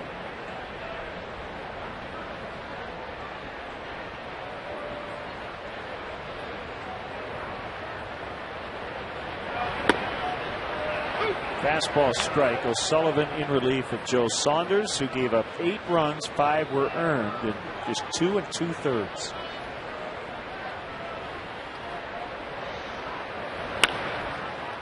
In the hole and through. Wood couldn't get it. Second hit for Fonzie.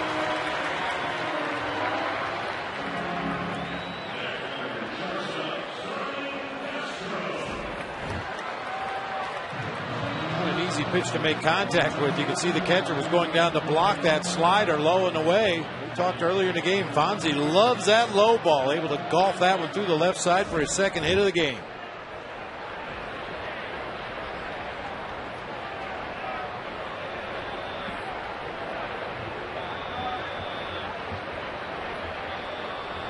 Ten hits for the Cubs, who had just 2 singles yesterday. And busted out big time here in game 3.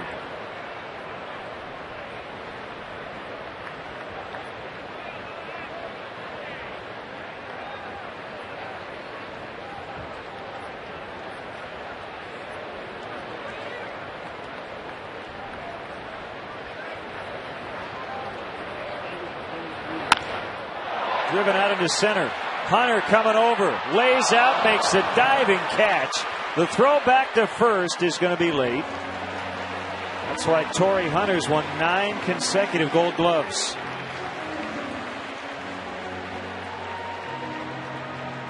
I thought that one was going to get down off the bat of Starlin Castro. It looked like it was slicing off the bat, but the wind may have held it up just enough for Torrey Hunter to come in and make a Marlon Byrd-like diving catch in center field. Oh, he's been doing that for a long time. He sets the bar pretty high for all center fielders.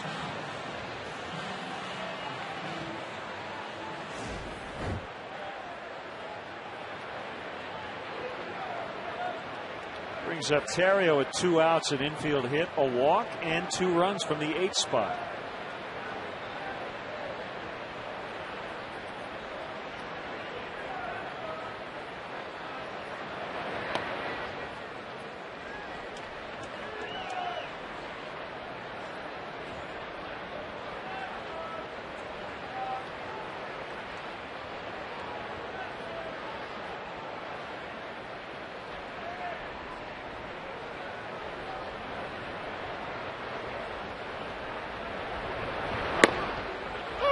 Inside corner, according to Marty Foster.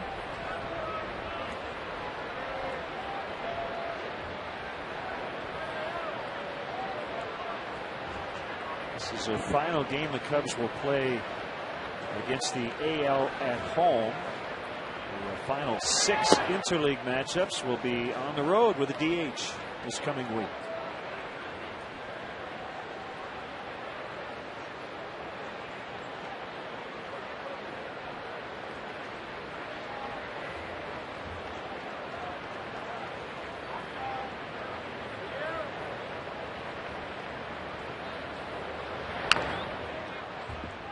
Got Lou Piniella returning to Seattle.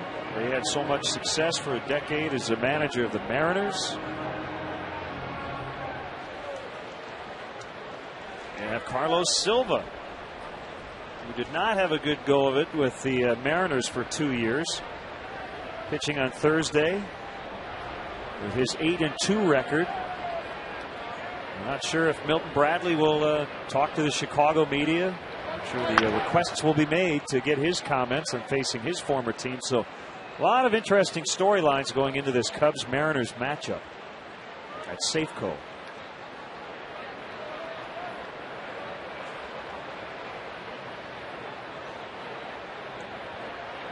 Kind of anxious to see how many Cub fans show up out in Seattle. They're everywhere we go, but the interleague play, Seattle has a beautiful ballpark up there, Safeco Field.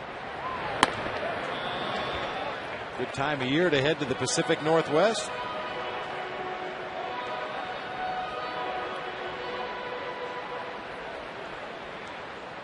Great Northwest, the state of Washington, producing Ryan Sandberg, Juan Santo. Unfortunately, Ronnie won't be able to make that trip. He will be resting comfortably and checking us out.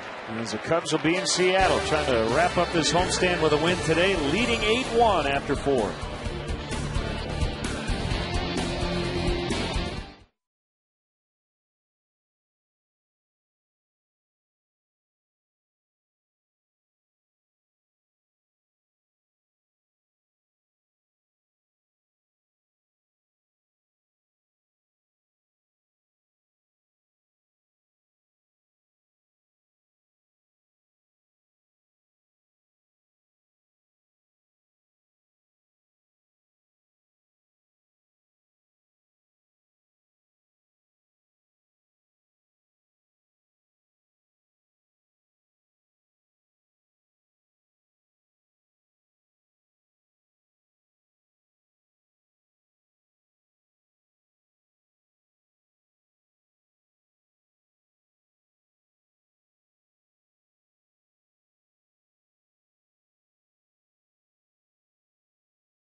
Now time for the fifth inning, brought to you by Subway. Hey, Chicagoland viewers, how would you like to win five $5 footlongs from Subway?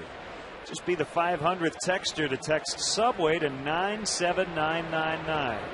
Go to WGNTV.com for complete info and rules. Called strike to Mike Napoli. Oh, happy birthday. And spending the day at the ballpark on Father's Day with Dad. Nicely done. Doesn't get any better than that. How about this, Lynn? As if things weren't bad enough for the Pirates sitting 20 games under 500 going into play today, one of their pierogies got fired. What's that all about? Apparently posted some critical comments on his Facebook page, and was critical of the manager and general manager and front office, and we now have an unemployed pierogi. The blue base hit for Napoli.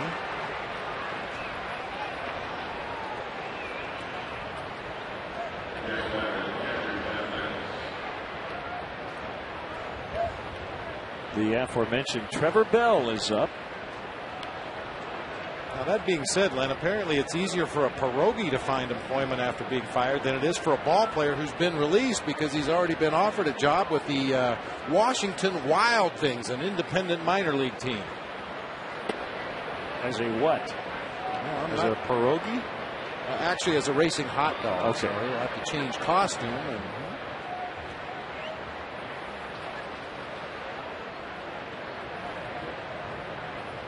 the 1-0 to Mathis, missed low. 2 balls, no strikes. I don't know if it was a good weekend or a bad one for Lady Gaga. I guess any publicity is good publicity when you're in her position, but she got into the Yankee clubhouse the other night after they lost. Wasn't supposed to be in there and now has been banned by Hal Steinbrenner.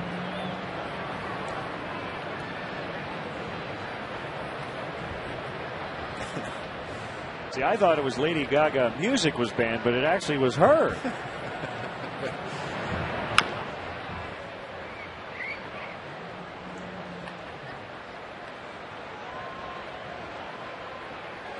what possible need would there be for Lady Gaga to go into a major league clubhouse after a loss?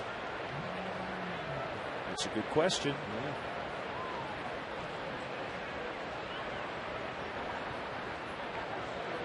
Wanted to see what it looked like? I don't know. I mean, a lot of teams don't even let the kids in the clubhouse after a loss. Swing and a miss. Good comeback by Zambrano. Wrigleyville Rooftops has premier seating for up to 200 guests for corporate gatherings, family reunions, and bachelor or bachelorette parties. Individual and group tickets are available for all games. For more details, go to www.wrigleyvillerooftops.com or call 773-248-ROOF. Wood checked his swing and tapped it foul.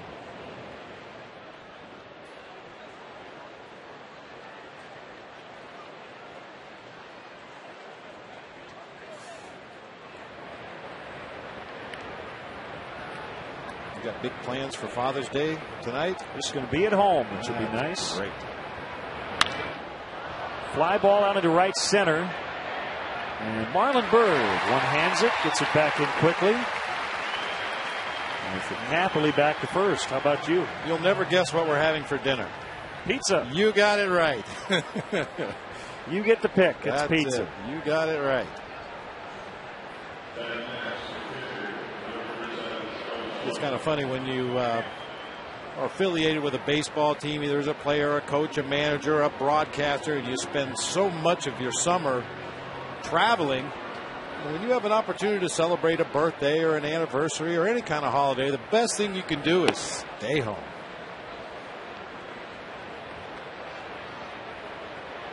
Or eat a pizza and then go home.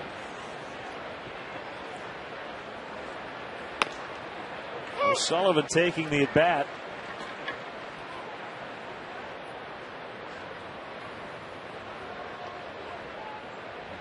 He's a career .333 hitter. 1 for 3.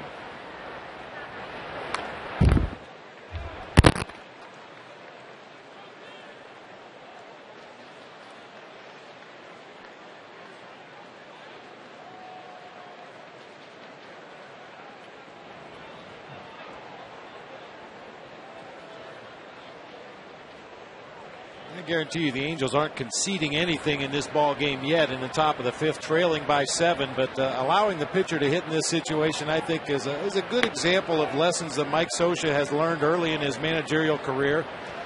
And I was told this when I was manager. You have to learn how to lose. You don't want to go through everybody in your bullpen trailing by 7 runs in a ball game. You want to get as many innings out of O'Sullivan today as you possibly can so that bullpen is rested and ready to go again tomorrow. It would have been very easy to send a pinch hitter up there in this situation, bring in another relief pitcher, but sometimes you just have to concede that until we get closer in this ball game, I'm not going to expend any more arms. Good contact by O'Sullivan, but he grounds out to Ryan Theriot.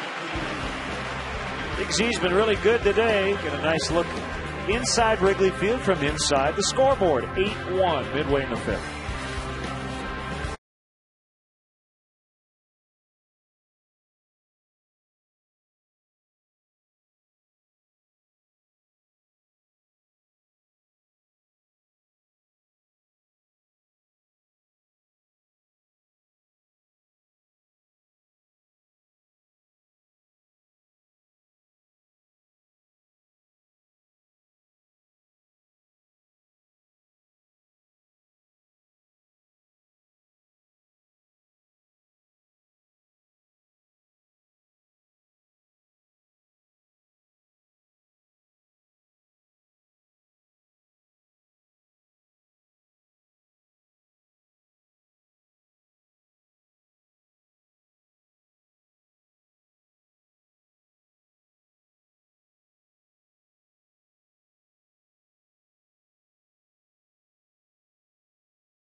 Let's check out who's moving forward with Toyota.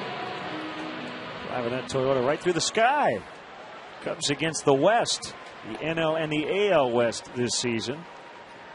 They're going to drop this series, but they have won 5 other series against Western teams. Toyota and your local Toyota dealers, official partner of the Chicago Cubs.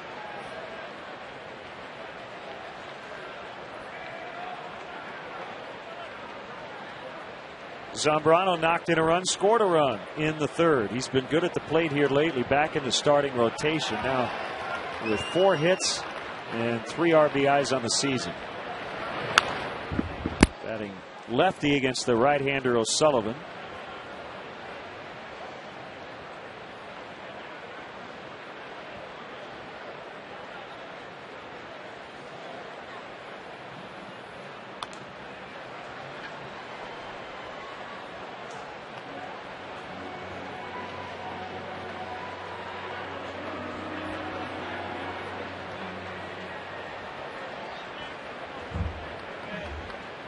Wire story about the vuvuzelas, that's how you say it, those air horns that were given away at the Marlins game last night.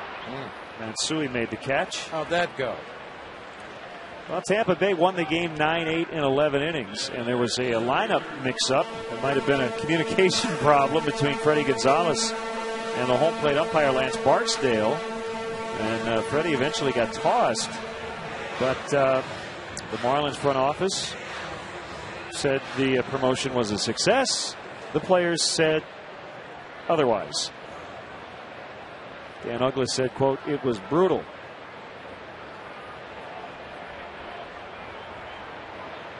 I wasn't even there, and I agree with Dan Uggla. But a lot of people showed up, and that's what the Marlins wanted. 15,000 were given away.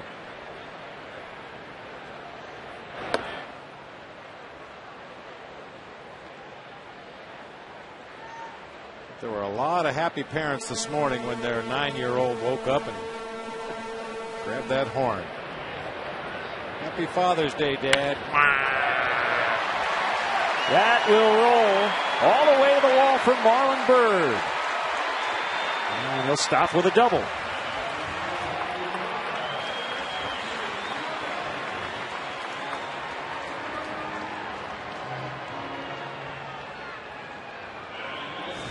Now every Cub in the lineup has a base hit. Marlon Byrd had reached on a fielder's choice and scored back in the second inning, but he was 0 for his first 3. Perfectly splits that gap in left center field, and as usual, busting it out of that batter's box. He's not assuming a double. He knows he's got a double. He's thinking 3 until he sees that ball on its way back into the infield.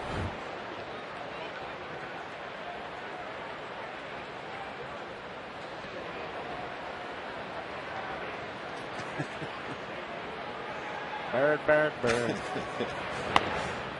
1-0 to Jeff Baker.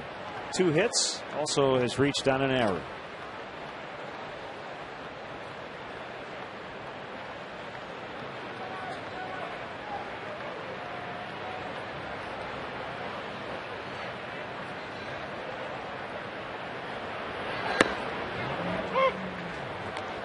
Strike to make it 1-1.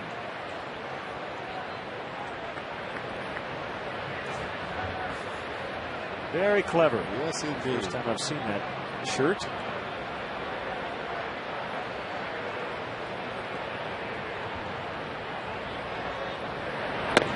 Watch out.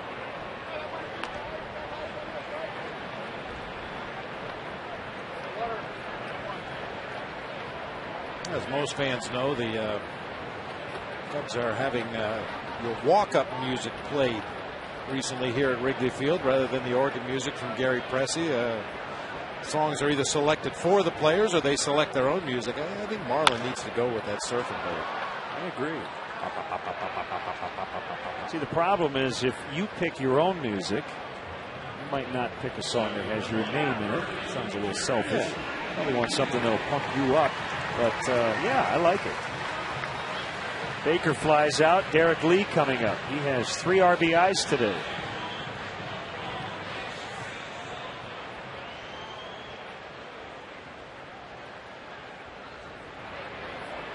And you would pick Summer Breeze? Is that what you said earlier? Yeah.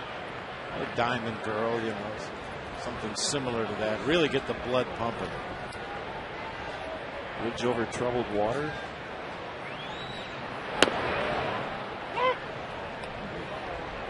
Dip into the Beatles catalog, play Help.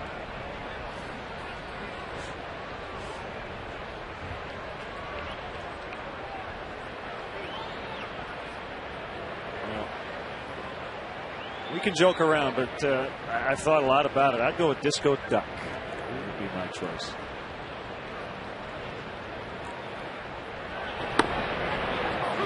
Oh, 2 on Derek Lee.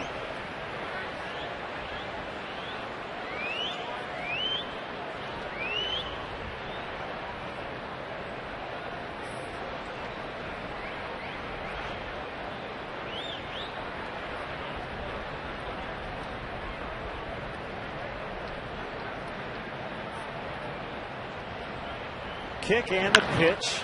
A ground ball and a left. Byrd will score 9-1. Derek with 4 RBIs. Well, it's funny how when you're swinging the bat well and the Cubs have all day, you find the holes. And you know what, a big believer in the rhythm of this game, Len, that I am. And yesterday the Cubs were out of rhythm. Today the Angels are badly out of rhythm with this ball game. Yeah, that's a ball Kevin Franzen probably makes a play on 8 or 9 times out of 10, but just a half a step too late. Ball gets underneath his glove for a base hit and an RBI for D. Lee.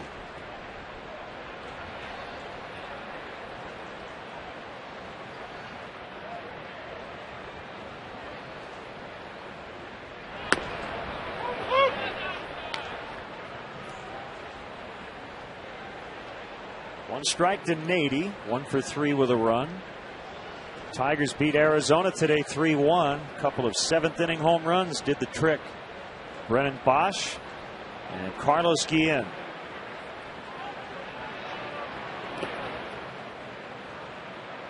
Made a winner out of Max Scherzer against his former team. He beat Ian Kennedy. Jose Valverde got his 16th save. His ERA is 0.59.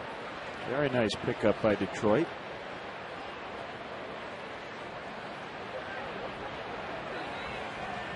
Trying to get within a half game of the Twins, who won that wild game in extras yesterday, and they're winners again today. Just went final 4-1 at Philadelphia, so they still lead by a game and a half. Carl Pavano went the distance to get his 8th win. He beat Roy Halladay in Philadelphia.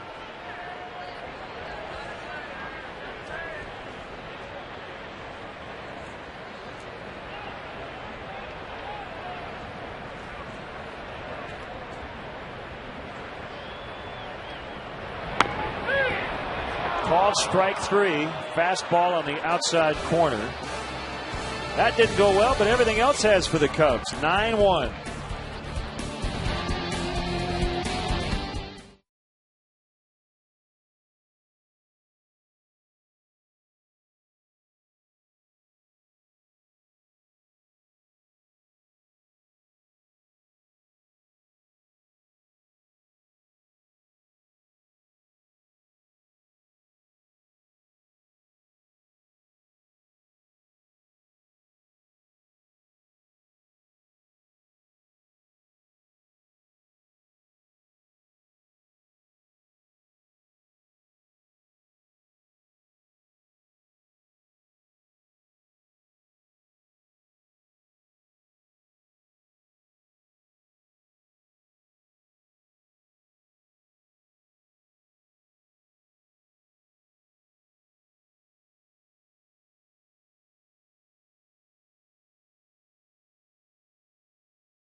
Hey, there's still time to get great seats, including bleachers, for Cubs games this summer. To purchase tickets, visit Cubs.com, call 1-800-THE-CUBS, or visit the Wrigley Field box office.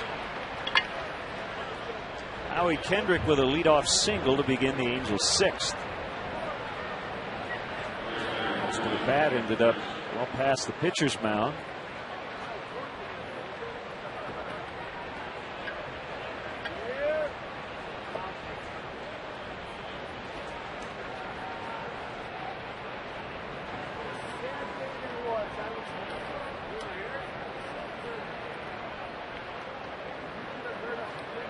Franzen for the 3rd time.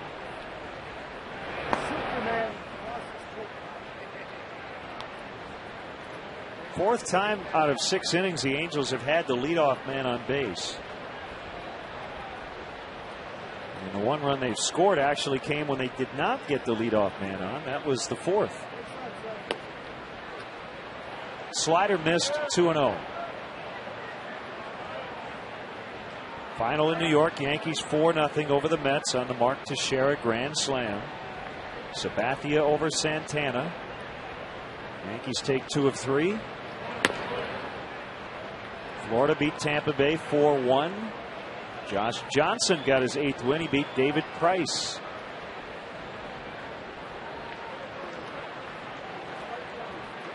The White Sox won again 6-3 to sweep the Nationals.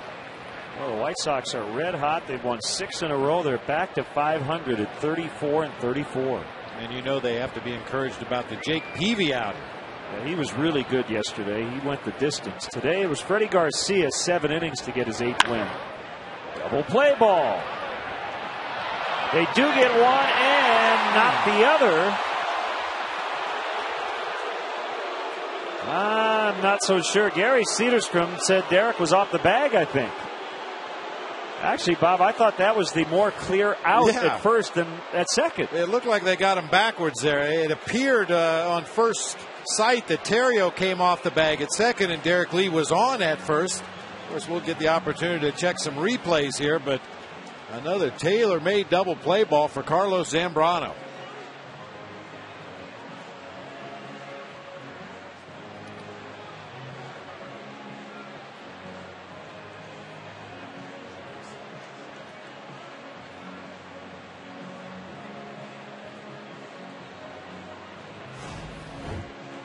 Get another look. Castro with his feed to Terrio pulls him wide of the bag. No, he was on there. He kept his foot on long enough to get the force play at second. Certainly didn't look like it with the naked eye. And wow, how do you miss that one? I think the key is where his foot is.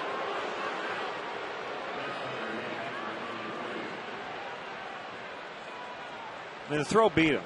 And it looked like his foot was right next to the bag. It looked like he had at least his heel on the base there.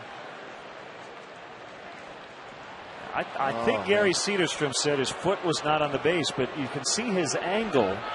Very tough for him to see that.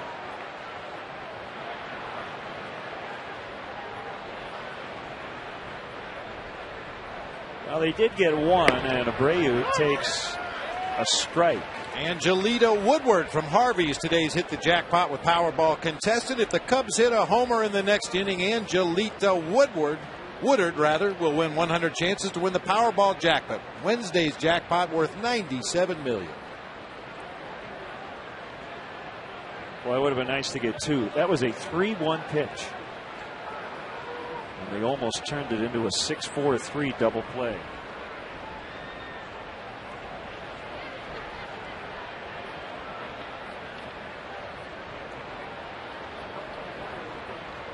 Talked about all the hits Zambrano's given up. Well, today a lot of the contact has been right at middle infielders. 0-2 on Abreu. And that's really a byproduct of the location of your pitches. Down in the zone where you're more likely to get ground balls. Out of the middle of the plate toward the corners where you're more likely to get weak ground balls. And fortunately for Big Z, a lot of them hit right at Castro at shortstop today.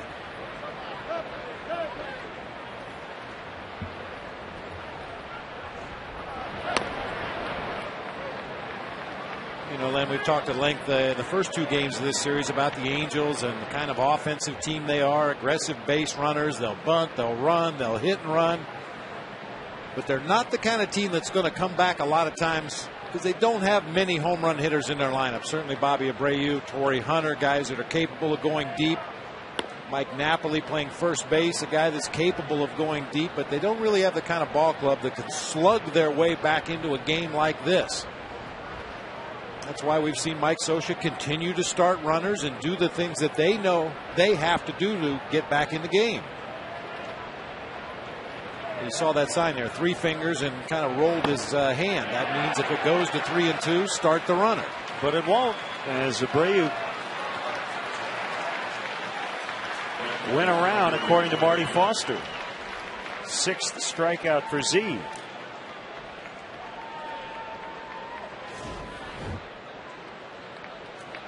Slider down and in. Boy, just about every left-handed batter in Major League Baseball is a good low and in hitter. But if you can throw that slider that appears to be a strike low and in and have it move further down and in, you can get a lot of swinging strikes and check swings from those lefties.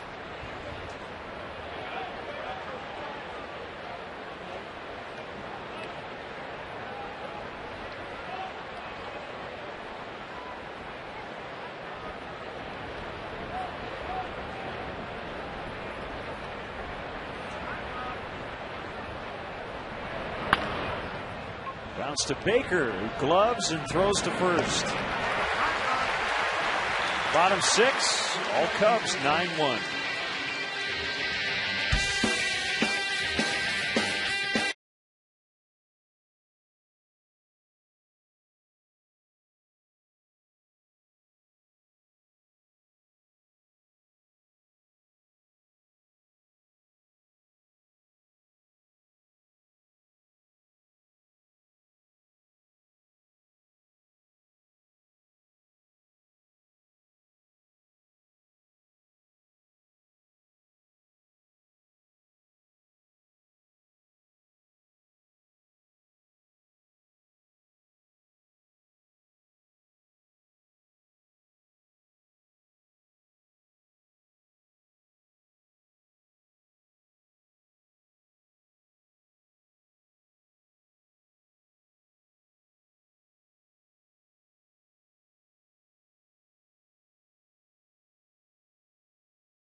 Today's game available in Spanish on your SAP audio setting, provided by WRTO, La Tremendous, Chicago's Spanish language sports leader.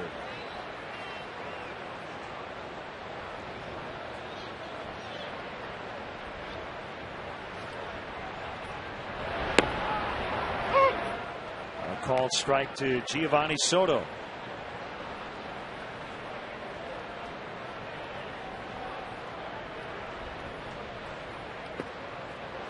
Time now to take a look at our BMW drive of the ball game. Giovanni Soto back in the third inning, launched his 8th home run of the season way back into the bleachers in left field. Only BMW offers ultimate service. Buy a BMW now and pay zero maintenance costs for 4 years of 50,000 miles, whichever comes first.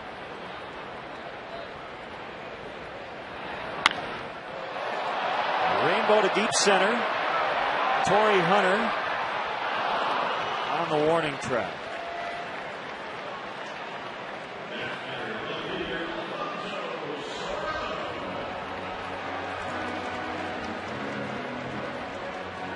Alberto Quintero has been taken out of the Astros game against Texas today. Got hit in the head with Andres Blanco's bat on the follow through on a swing. He was down on the ground for several minutes and apparently was bleeding from the right side of his head. He was able to get to his feet and was helped off the field. That's always very scary. We do see it occasionally on a long swing. Franzen throws out Soriano. Cub fans, if you want to manage the game along with Lou, log on to WGNTV.com right now. Click on the WGN Sports Game Zone banner to connect to all the up-to-the-minute stats and info while you're watching at home. Game Zone is sponsored by The Great Escape, pools, patio and play sets, hot tubs, and more. We like more.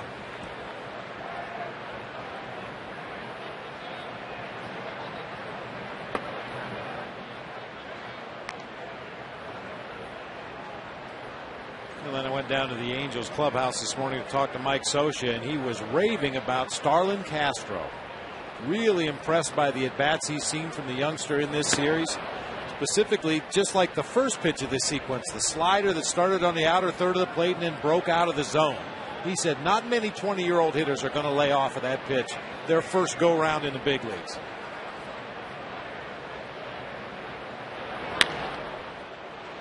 Franzen will throw him out. And that's the first 1-2-3 inning for Angels pitchers today. Off to the 7th, 9-1 Cubs.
Debut could not get out of the 3rd inning. Every starter has reached base today for the Cubs, who lead 9-1 on Father's Day. Visit your Honda dealer and test drive a 2010 Honda CR-V. Matsui against Zambrano in a leadoff single. We've seen that quite a bit from the Angels, but they have not been able to parlay that into runs.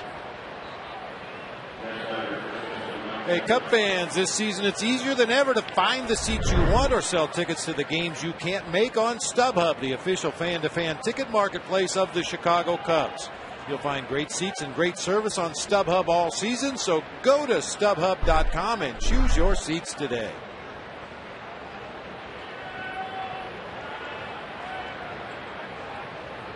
The pitch to Mike Napoli is low and outside. Huge Cub fan and a wonderful actor, Joe Mantegna, will conduct the 7th inning stretch. He has done it a lot. Pretty much every year since '98. He even does it on days he doesn't come to Wrigley Field. Yes, he does. You know, he's going to get a star on the Hollywood Walk of Fame coming up next year. Well deserved. Absolutely. We'll talk with him about that. Base hit left field. We might see some bullpen action as the first 2 have gotten on. Let's step aside and see what's coming up on WGN.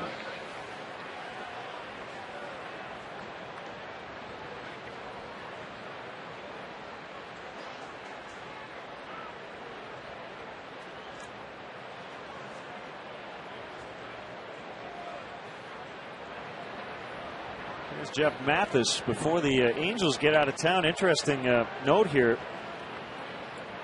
They apparently keep track of all the air miles every team will log during a given season. The team that will fly the most miles in 2010, the Angels, 50,509 air miles as they travel around the majors, swing and a miss. The team that will fly the fewest, the White Sox, under 23,000. Andrew Cashner up for the Cubs. I would expect the Cubs would be pretty low on that list as well, being right in the middle of the Midwest. You've got the games against the White Sox and the Brewers. The Cubs don't even have to fly to those cities. Cardinals are nearby, the Reds.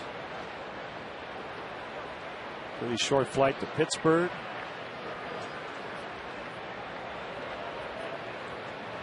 But we'll have a long one tomorrow to Seattle. Swing and a miss, strike 3.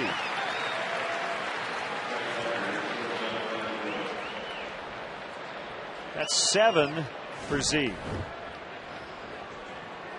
A somewhat lopsided ball game, but that's a big first out of the inning with runners at first and second. You get the out, you keep the runners right where they're at, keeping that double play in order, and Carlos has thrown a boatload of ground balls today.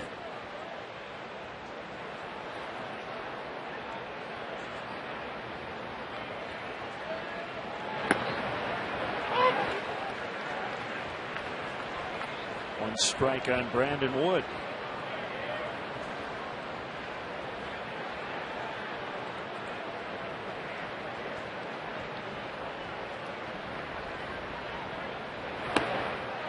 Oh, and 2. So the first 2 got on. He came back, struck out Mathis, and is ahead of Wood 0 and 2. Wow, a Flyer fan decided to show up here in Chicago, even after the Blackhawks beat them in the Stanley Cup Finals. Base hit right field. And the bases are loaded.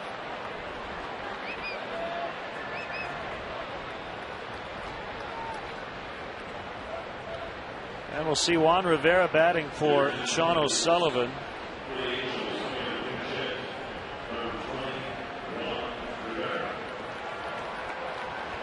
This is old hat for Joe. Doesn't need the lyrics or anything. One of our favorites.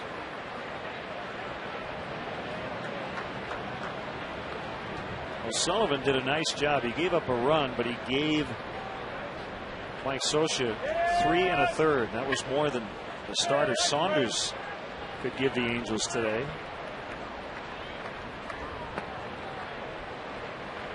One ball, no strikes. Cubs leading by 8, but the Angels have the bases loaded. Francisco Rodriguez now up in their bullpen. How about a ground ball to Castro? Why not?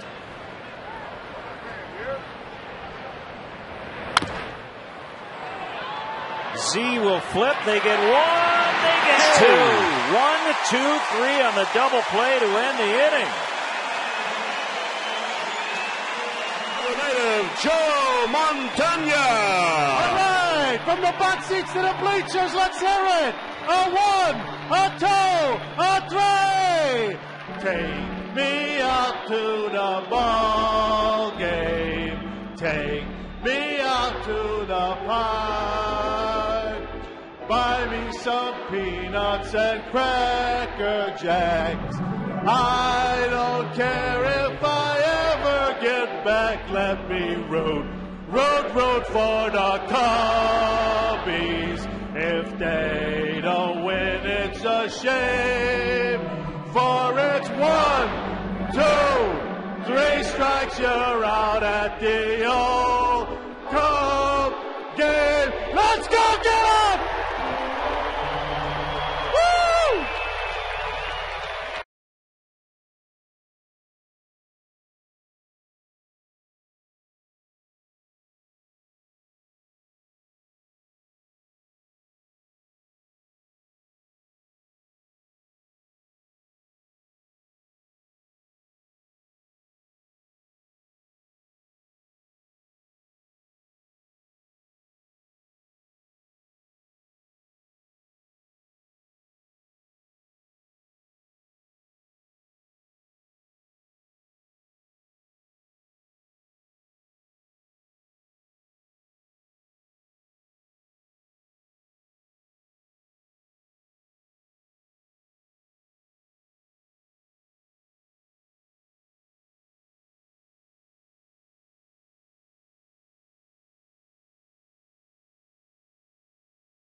is in center. And Rob Quinlan is in right. So Abreu and Hunter are out, and the new pitcher is Francisco Rodriguez. Joe Montana with us in the booth. Have you counted up how many times you have now conducted the stretch, Joe? You know, I haven't. I've done it maybe, I don't know, maybe 5 or 6. But I think I found that every time I throw the first pitch and I hit the dirt, the Cubs win. So maybe I'm going to have to start doing that more often. Well, we've had a lot of fun today as the Cubs lead 9-1. It's been a very good performance from Carlos Zambrano. Beautiful afternoon on Father's Day. Happy Father's Day, Joe. Yes, thank you so much. And what a thrill. I mean, I'm here with one of my daughters, my wife, some of my relatives. We're here looking at Lake Michigan on a perfect day in Chicago. The Cubs are winning 9-1. Life is good, you know? Things couldn't be better. Life is good. The 2-0 to Terrio. That missed ball 3. Well, Joe, this was a very unselfish first pitch on your part. Yes. Given the fact that when you throw it in the dirt, the Cubs win, so you took one for the team. I took one for the team. Nice going. I'll always do that. You can count on me. That's a strike. You know, they always tell you, they always say it's further than it looks. You know, throw it high. And I'm thinking, yeah, okay. And you really think you've got enough on it, but man, it's a little further from the mound of the plate than you think. Some pitchers feel the same way. Yeah, exactly. Well, we had a couple of your buddies, the super fans here the other day. Right. And we heard about the big performance of the Bears movie that wasn't. And we want to know how the reading went. It went terrific. We had a little help from Ryan Dempster, which really helped. You know, he's got another career as an actor, you know, later on when he's. Whoop. There we go. Base hit for Terrio. But it was a wonderful evening. You know, those proceeds went to charity to help autism. Both Rob Smigel and I have, you know, each of us have a child with autism, and so we both are supportive of groups that are supportive of, you know, trying to cure and deal with children with that. So it was a wonderful event. We had 2 sold-out audiences. Mike Ditka, of course, was there. Keith Van Horn. It was a big night for Chicago sports stars. Strike to Big Z. So, yeah, Dempster not afraid to perform in public, whether it's on the Wrigley Field mound or at a comedy club or Park West. He was terrific. I told him, bring him on Criminal Minds or stick a knife in his chest and make him be a body or something. A base hit for Carlos. Oh, I know he'd jump at that. Yeah. So 2 on with nobody out, and Marlon Byrd digging in. We had the numbers from yesterday and today, a tale of 2 very different days. 12-0 Angels yesterday, and Cubs have really turned it around today, but that's baseball, isn't it, Jim? That is baseball. And, you know, that's why it keeps drawing all these great fans here year after year, century after century, and hopefully this is our century. The 20th century wasn't great for the Cubs, at least the last 2/3 of it, you know. But this century we're gonna turn it around.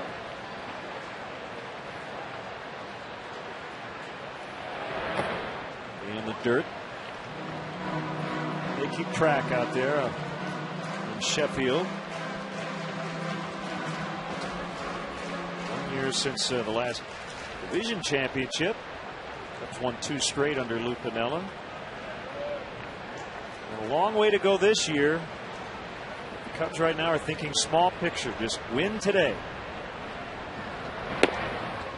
Outside corner. That is a strike. We were out in the bleachers earlier this year. We were out in left center. Oh, we had a lot of fun. I Those know are you my spent people. many a day out there. Yep. Right there at right field bleachers, right center field, right up against the fence there in the center section. That's what all started. That's where I got my inspiration for the play 40 years ago. Willits went back, now has to come in, and he will get there and make the catch. I'm sure you still have a lot of buddies who come out here every day out there. Huh? Oh, yeah. I mean, you know, still got your regulars out here. I don't know how many of the old bleacher bums guys are still out there, but they're certainly there in spirit, the new generation. And, you know, that's what's great about Wrigley Field. I mean, some things change, some things don't. I look at it, when I squint a little bit, I still remember being a 5-year-old out here, and it really hasn't changed all that much. The same ivy, the same scoreboard. So much of it is the same. Jeff Baker has had a productive day with a couple of hits.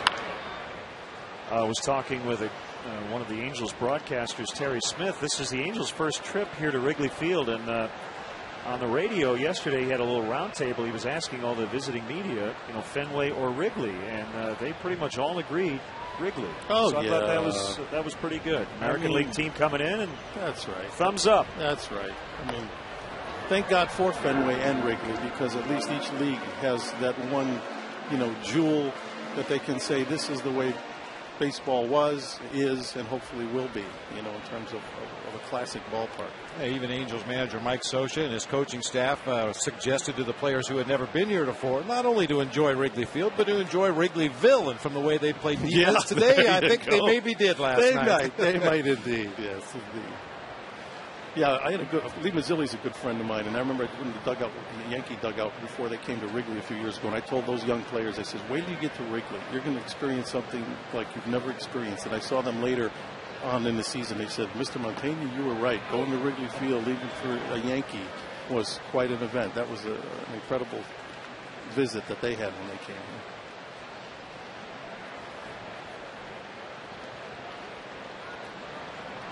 First two got on. Now one out. And it's 2-2 on Jeff Baker.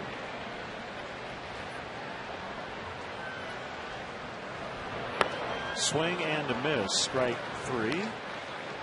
Ronnie's in a good mood today, right? The Cubs are up 9-1. I know you visit Pat and Ron before you come over here. I did indeed. It's always great to see Pat and Ron. Ron's son Jeff and I are very close. We did that film, This Old Cub, a few years back, which is really his son's homage to his dad, which is just so wonderful and so fitting. And our next step is to, still try to get Ron in that Hall of Fame where he belongs. Hopefully the next time he's up, he will be in. Congrats on the star on the Hollywood Walk of Fame. Well deserved, Joe. Always a great time to have you here at the ballpark. My pleasure. Thank you. Thank you.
Shudder at a 3D film and Dodge moving dinos at a robotic encounter you'll never forget now at the Field Museum. Suescapes. For tickets and more info, go to suescapes.com. Here's rookie right-hander Andrew Cashner with the Cubs up 9-1 in the 8th.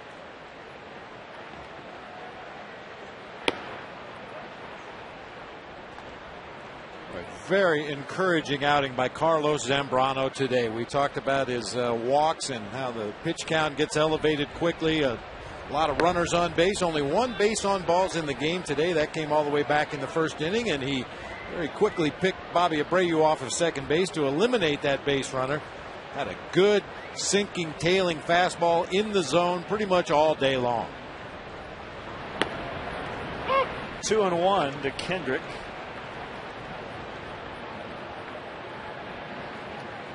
Larry Rothschild has to be also very pleased with what Z accomplished in his 7 innings. 2-2, 96. And that buzzer from Andrew Cashner's in a good start to his major league career.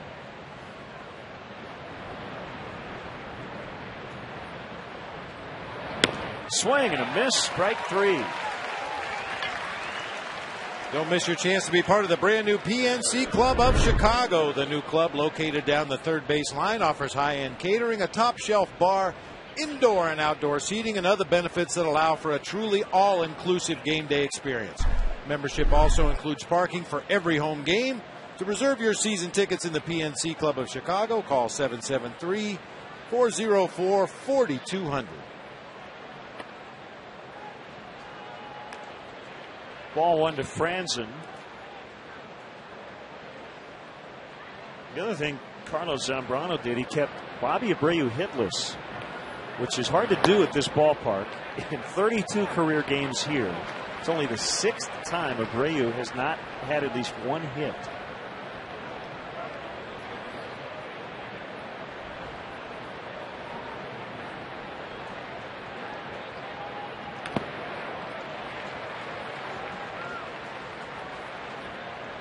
One and 2 to Franzen.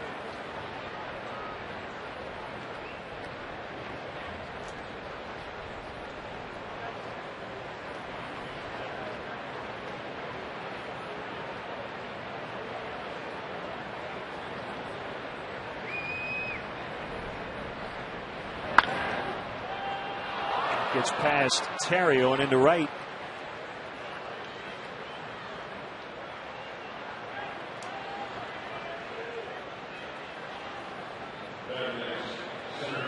And it's remarkable how many times with 2 strikes these Angel hitters give in and go to the opposite field. We've seen a number of 2-strike base hits to the opposite field. It seems to make a lot of sense. Most of the time with 2 strikes, a pitcher's going to try to get you out away, either with a breaking ball or maybe a fastball on the outside corner. And they've gotten some opposite field base hits in those 2-strike counts.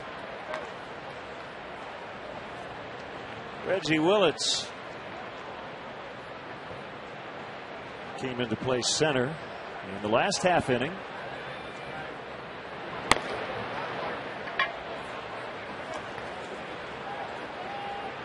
Reggie Willits has the longest homerless drought among active non-pitchers, 323 games with an at-bat without a home run.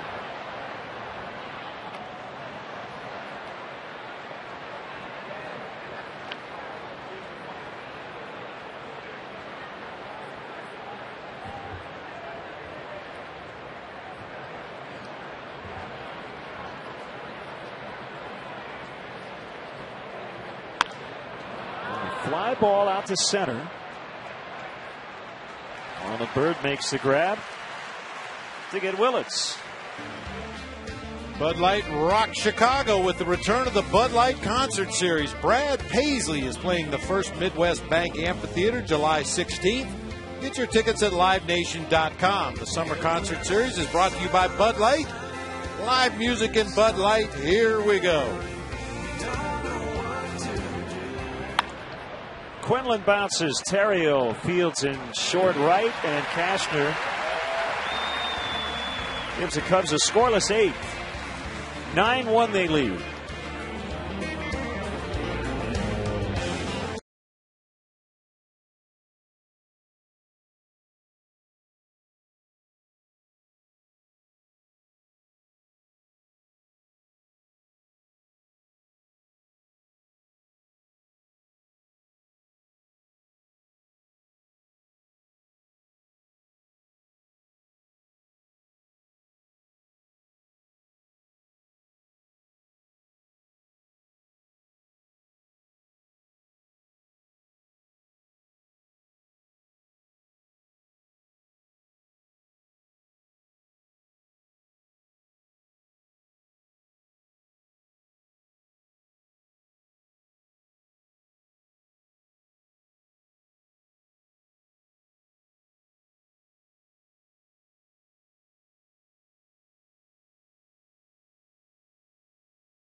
Cubs leading the Angels 9-1 in the 8th. You're watching Chicago Cubs baseball on WGN, your official summer baseball station.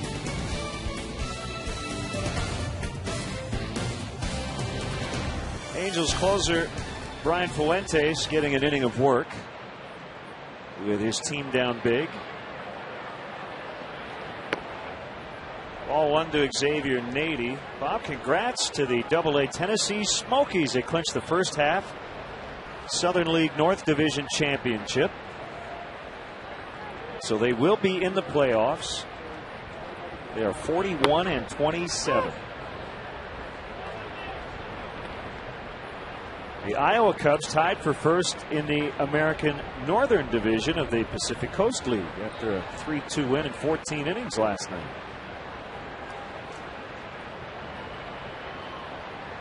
Ramos Ramirez with Peoria today, 1 for 3, a walk, a strikeout, a run, and an RBI. 1 for 6 for the 2 games over the weekend.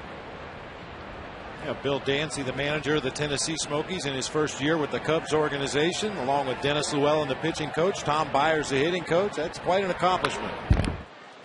Hey, it's not as easy to win ball games in the minor leagues as you might think, because your roster is constantly fluid. Guys going up, guys going down. It's tough to maintain any kind of continuity, and if you win a half or a season in the minor leagues, you've done something. Well, they lost their 2 best players, Starlin Castro and Andrew Cashner, and still won the first half. Inside to Nady to make it 3-2.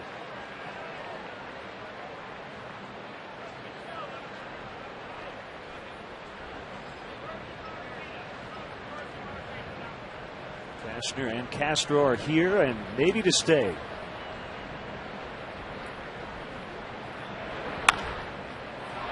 Fair ball through the bullpen.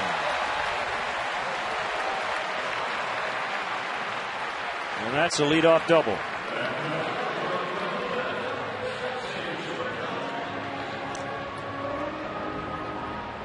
Now, if this team could carry it through into Seattle, that would be nice, because it's a tough pitching matchups against this Cubs offense.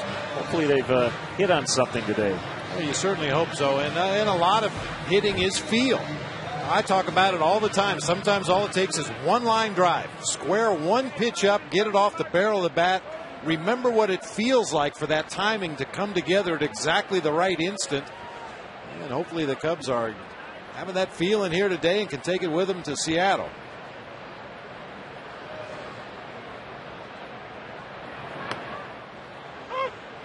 A fastball strike. Carlos Marmol is going to get the 9th. Unless Lou sends Cashner back out there. We'll see.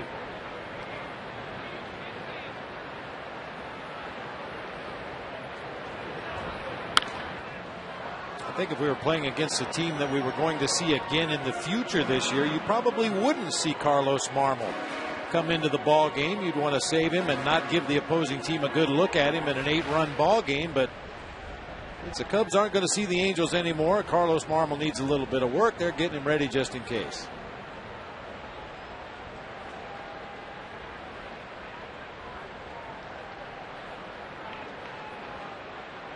The 0-2.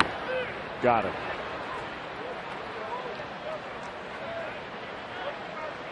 One out in the Cubs' 8th.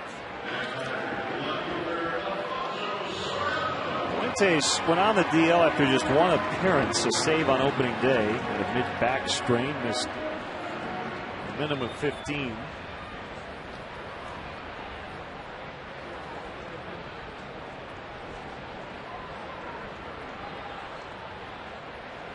Led the majors last year with 48 saves and 55 tries.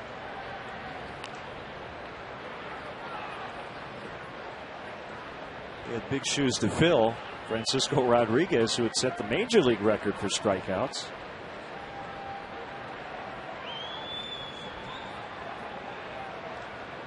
Or saves, rather. A big difference for Fuentes this year is he's given up 5 home runs already in just over 16 innings of work. Last year he gave up 6 all year in 55 innings of work. 4-time All-Star and 4 30-save seasons for the lefty. Soriano high and deep. Willits getting some help from the wind. And he's going to throw to third, and Nady will get in standing. 2 outs.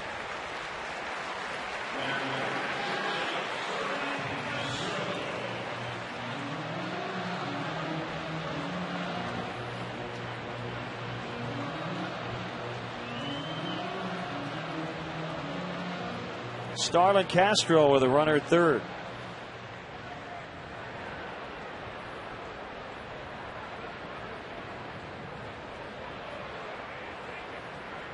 Well, they've gone to the bottom of the ninth. Andrew Bailey trying to save it for the A's, who lead the Cardinals 3-2.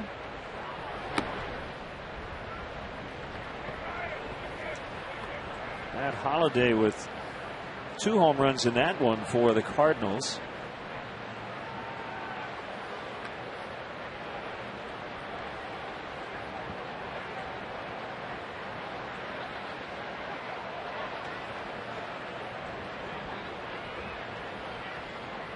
Reds and Mariners are scoreless in the 4th. Aaron Harang has not allowed a hit through 3. He is battling Ryan Rollins-Smith. A left-hander from Australia. Went into that one 0-6 for the Mariners this season.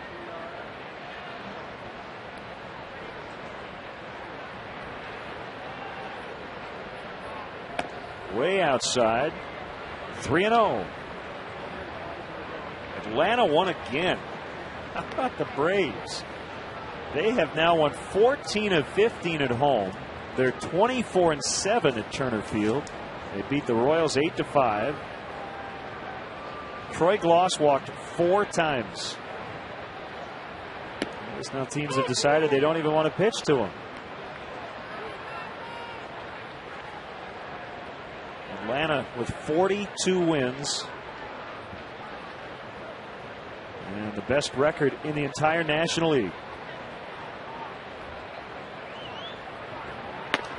Ball 4.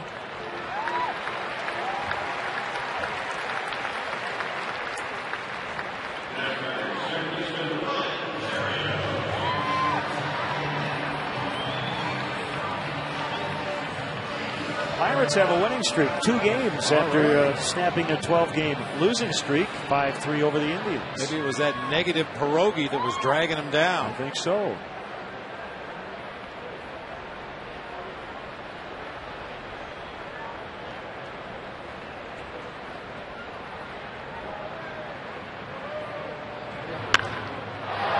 Deep to left for Ryan Theriot. Off the wall. He just missed what would have been his first home run. As it is, he has his 3rd hit.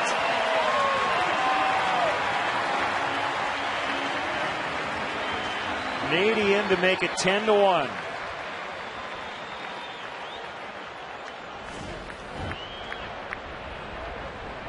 Theriot gets a fastball down and in and tries to ambush Brian Fuentes.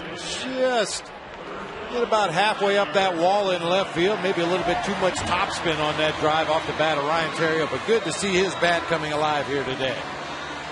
First time the Cubs have hit double digits since May 7th against the Reds. Tyler Colvin will hit for Andrew Cashner.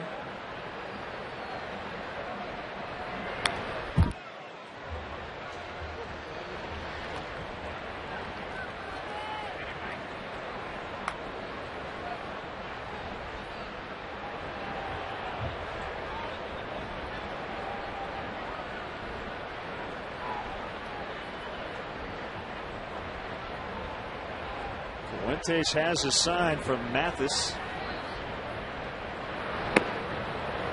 1-1.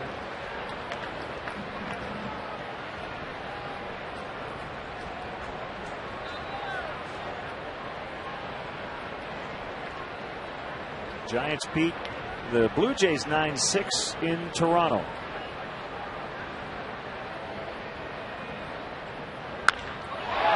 Base hit. And another one in, and Mike Quaddy was going to hold Ryan Theriot, and Ryan just kind of kept jogging through the stop sign. And, you know, the other thing about this, Bob, you don't want to take away an RBI from Tyler Colvin. This gets a little tricky here. Yeah, it really does. Mike Quaddy's trying to do the right thing, and Ryan Theriot could have basically walked home. They were not even going to try to throw him out. So it's now 12-1.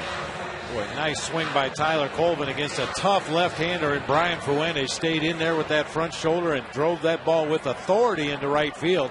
Castro walks home easily from third, and you could clearly see Mike Quaddy holding up Ryan Theriot, and he did stop about a third of the way down the line, but when he saw the throw go through to second base, he walked on home. Marlon Byrd into the left field corner. They are pouring it on. Colvin told to stop at third.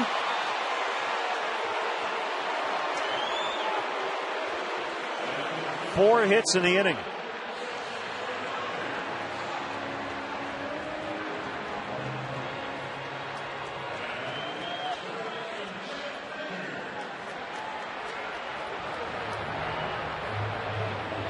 Boy, this is a manager's worst nightmare. You bring your closer into a ball game just to get a little bit of work, keep him sharp, and he starts to get his brains beat in, and now they're going to have to get another relief pitcher up in the bullpen, and Mike Scioscia is going to make a long, slow walk out to that mound.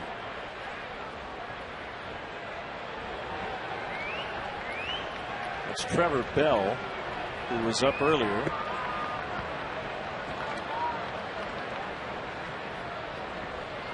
And he's going to come in. So the closer, Fuentes, could only get 2 outs, giving up 3 runs, and the inning's still alive. 12-1 Cubs in the 8th.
We mean this in the best possible way. It's Bozo's grandson, as we talked about earlier. Pretty neat story. Trevor Bell trying to get the final out of the 8th inning. Trevor Bell has done some acting himself. He's been in television commercials since he was 8 years old. Today playing the role of a mop-up man. Boy, Brian Fuentes just giving up line drive after line drive in what was supposed to be just a quick inning of work for him. Trevor Bell coming in here trying to shut down these Cubs. Facing Jeff Baker, 2 on, 3 in. Aggressive hack, and he fouled it back to the netting.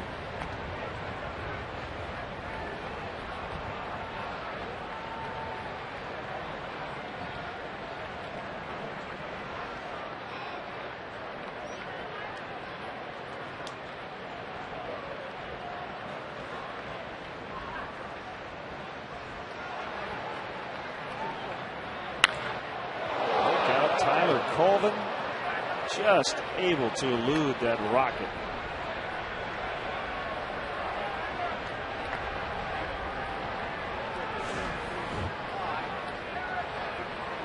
why that base runner leads off in foul territory in the event that he is struck by a batted ball. It just goes as a foul ball. If he happens to be standing in fair territory, he would be called out.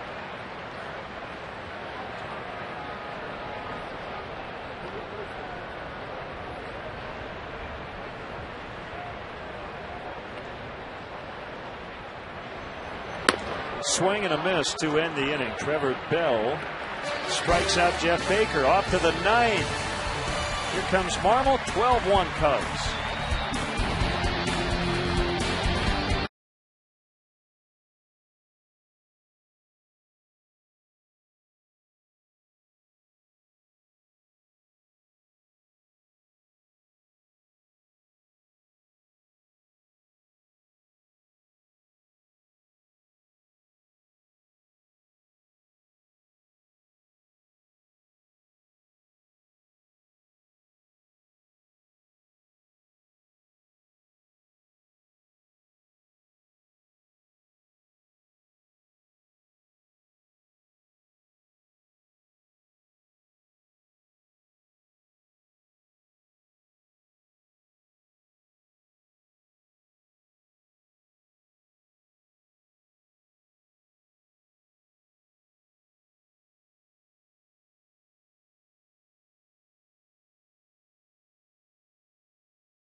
Colvin stays in and plays right after singling home a couple as a pinch hitter, and the closer Carlos Marmol on to protect an 11-run lead.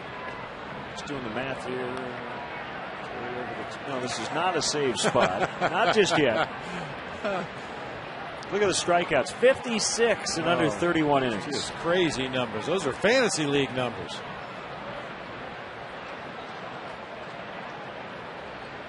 Hideki Matsui to lead it off.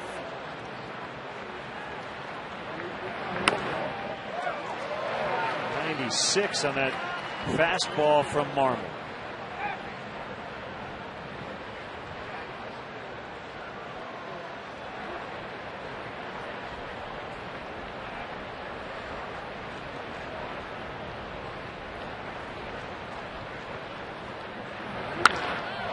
That's deep to right. Colvin back on it. And it's off the wall. Right over the 368 marker. And a leadoff double. I think leadoff hits have actually been good for the Cubs today. Every time the Angels have had a leadoff hit, they have not scored.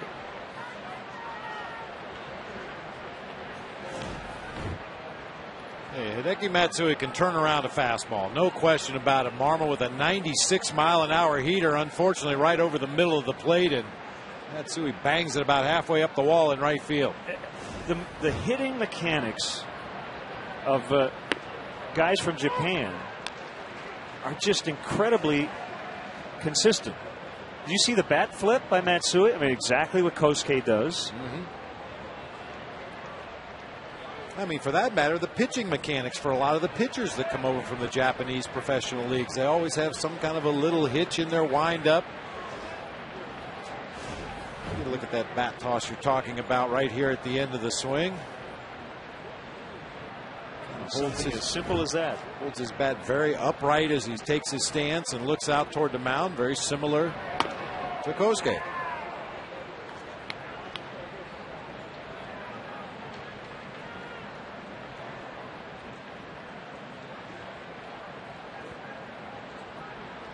One and two to Napoli, who has 2 hits. They've both been singles. The Angels have 1 run on 10 hits. The Cubs with 12 runs on 18.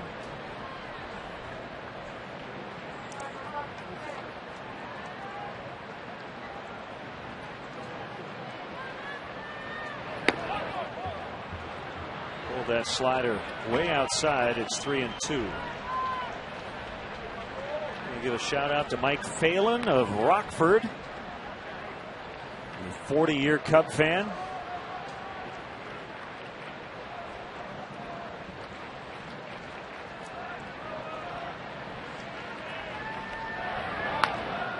Napoli waited back and fouled off that slider.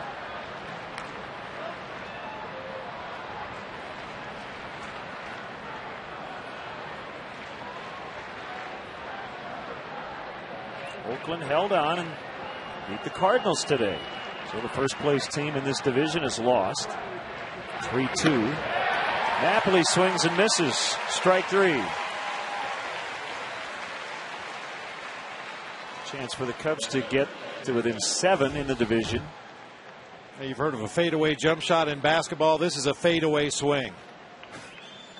Slider starting on the inside part of the plate, ending up on the outside corner, and Napoli comes up empty.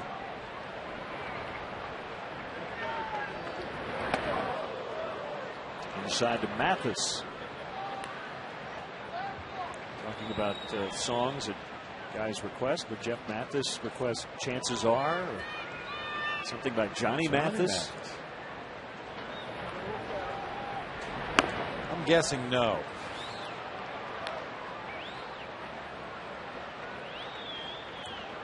There's not a real rocked up version, cover version of that song by like Metallica. Sounds like a job for the Lennon Bob band. Slider strike, 2-1.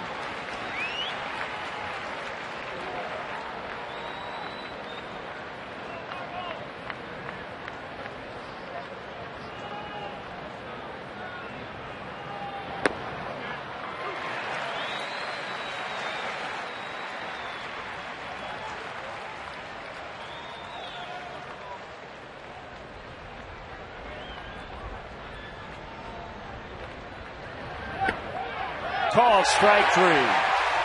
3 straight sliders. And 2 outs in the inning.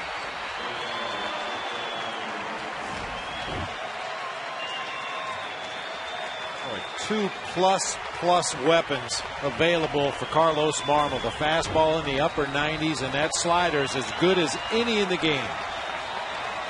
Brandon Wood hooks it foul.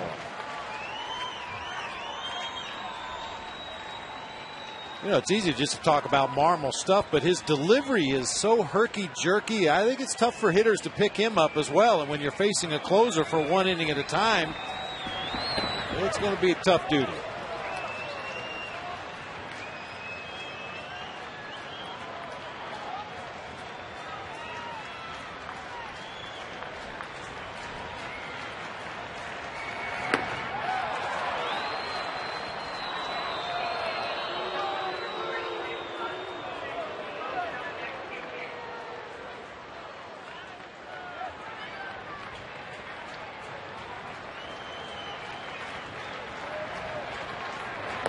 Slider.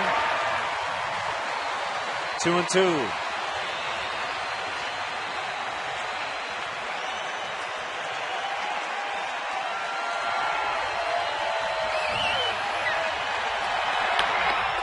High fly to left. Soriano backpedaling on the warning track. Cubs win 12-1 the final. Boy, did they need this one. And I think in the manner in which they won, lots of offense, excellent starting pitching. They put pressure on the Angels defense and win this one running away 12-1. Been a long time since the Cubs have had a laugh or got everybody involved in the offense today. Great start by Carlos Marmol. 2 good innings of relief from Cashner and Marmol. Great game all the way around.